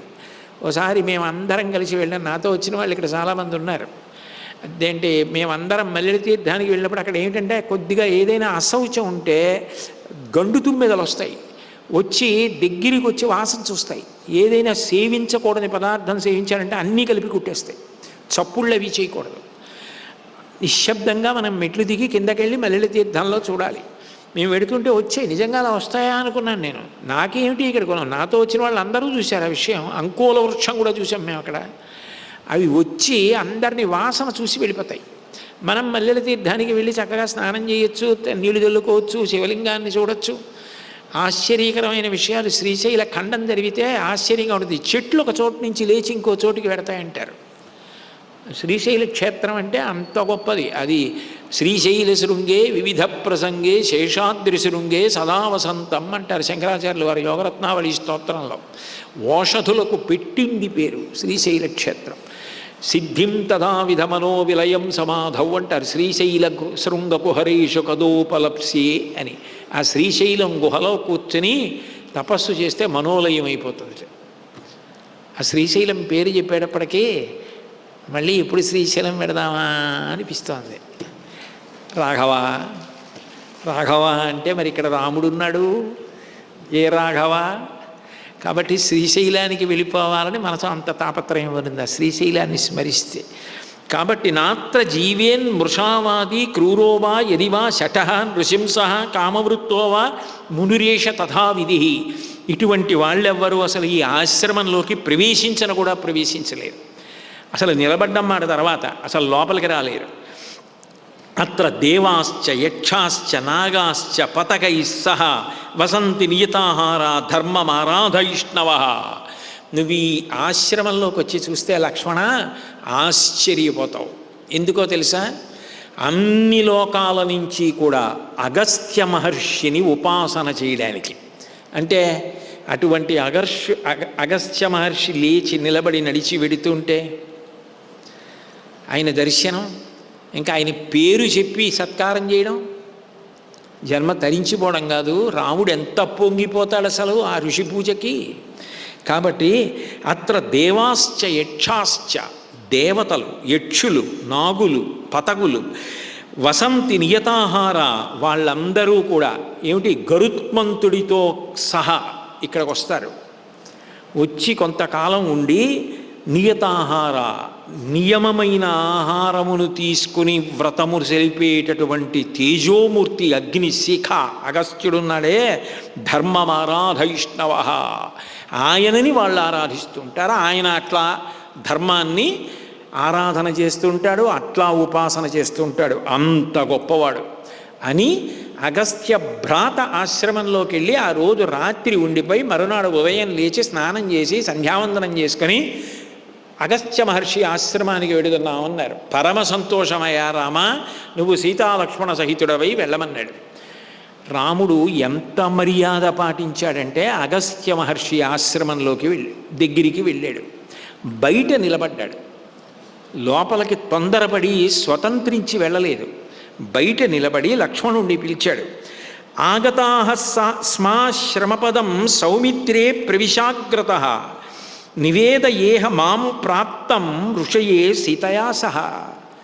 లక్ష్మణ, నువ్వు ముందు వెళ్ళు, లోపల అగస్త్య మహర్షి ఉంటారు, వారి దగ్గరికి వెళ్ళి నమస్కారం చేసి, మా అన్న రాముడు మా వదిన సీతమ్మతో కలిసి వచ్చాడు, లోపలికి రావచ్చా, మీ దర్శనం చేసుకోవచ్చా, ఆయన వచ్చాడు అని చెప్పి ఆయనని అనుమతి ప్రార్థించు. ఆయన అనుమతి కనుక్కుని రా, దాన్ని బట్టి నేను లోపలికి వస్తానని రాముడు సీతమ్మతో కలిసి ఆశ్రమం బయట నిలబడి లక్ష్మణుడిని లోపలికి పంపాడు. లక్ష్మణుడు లోపలికి వెళ్ళాడు. రేపు సాయంకాలం 6 గంటలకు ఏం చెప్తాడో చూద్దాం, దాన్ని బట్టి రాముడు ఎడతాడు. మంగళాశాసనపరై మదాచార్య పురోగమై సర్వైశ్య పూర్వైరాచార్యై సత్కృతాయాస్తు మంగళం. మంగళం కోసలేంద్రాయ మహనీయ గుణాత్మనే చక్రవర్తి తనూజాయ సర్వభౌమాయ మంగళం. ఉమాకాంతాయ కాంతాయ కామితార్థప్రదాయినే శ్రీగిరీశాయ దేవాయ మలినాథాయ మంగళం. సర్వం శ్రీ ఉమామహేశ్వర పరబ్రహ్మార్పణమస్తు. ఇవాళ అరణ్యకాండ మొదలైంది కదూ, 3వ కాండ, అంటే సంపూర్ణ రామాయణంలో సగం అయిపోతున్నట్టు. అందుకని ఇవాళ నుంచి నన్ను చాలామంది అడిగారు, నాకు మెసేజ్లు కూడా పెట్టారు, మీరు రామనామం చెప్పించేవారు కదా రామాయణంలో, ఎందుకు మాకు ఇక్కడ రామనామం చెప్పించట్లేదు అని. నేను 2-3 సంక్షిప్త సందేశాలు వస్తే వాటిని ఉదాసీనంగా వదిలేశాను. కానీ ఈ మధ్య నన్ను మరీ మరీ అడుగుతున్నారు. అందుకని అనుకున్నాను, అరణ్యకాండ మొదలుపెట్టినప్పటి నుంచి కనీసం 11 మాటలు చెప్పిద్దామని.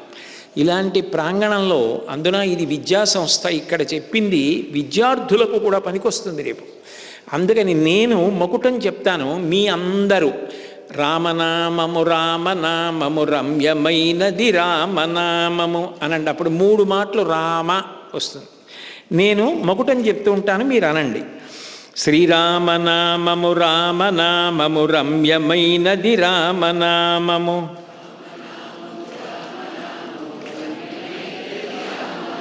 దారి నుంటిగ నడచు వారికి తోడు నీడే రామనామము.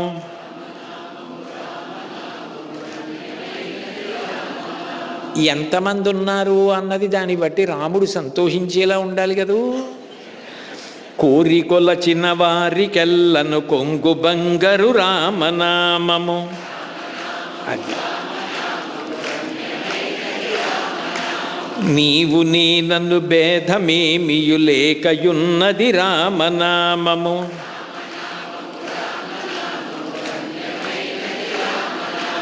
గౌరికిది ఉపదేశనామము కమలజుడు జపించు నామము.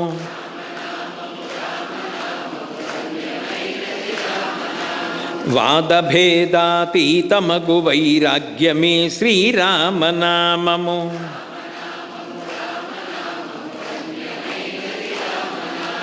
పాహి కృష్ణాయనచు ద్రౌపది పలికినది శ్రీరామనామము.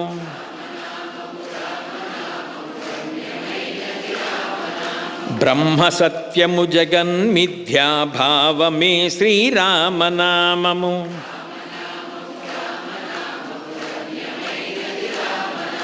భక్తితో భజించు వారికి ముక్తి నొసగును రామనామము.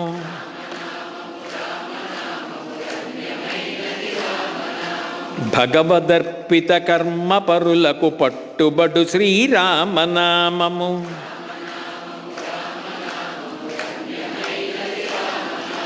సకల జీవులలోన వెలిగే సాక్షిభూతము రామనామము.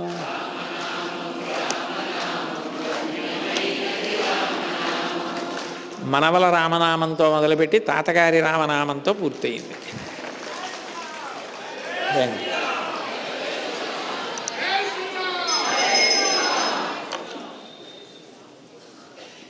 మనోహరాయ మామకాభీష్ట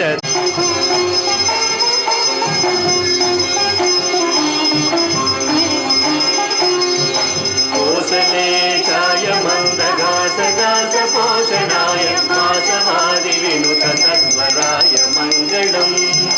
కోసలేశాయ మందగాసదాస పోషణాయ మాసవాది వినుత సద్వరాయ మంగళం.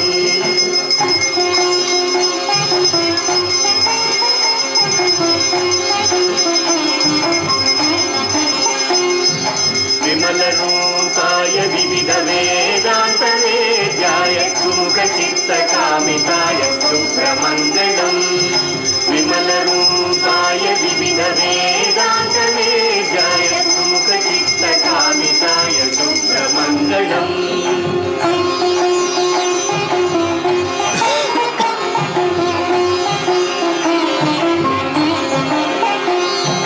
రామదాసాయ మృదుల హృదయ కమలవాసాయ స్వామి భద్రగిరివరాయ సర్వమంగళం. రామదాసాయ మృదుల హృదయ కమలవాసాయ స్వామి భద్రగిరివరాయ సర్వ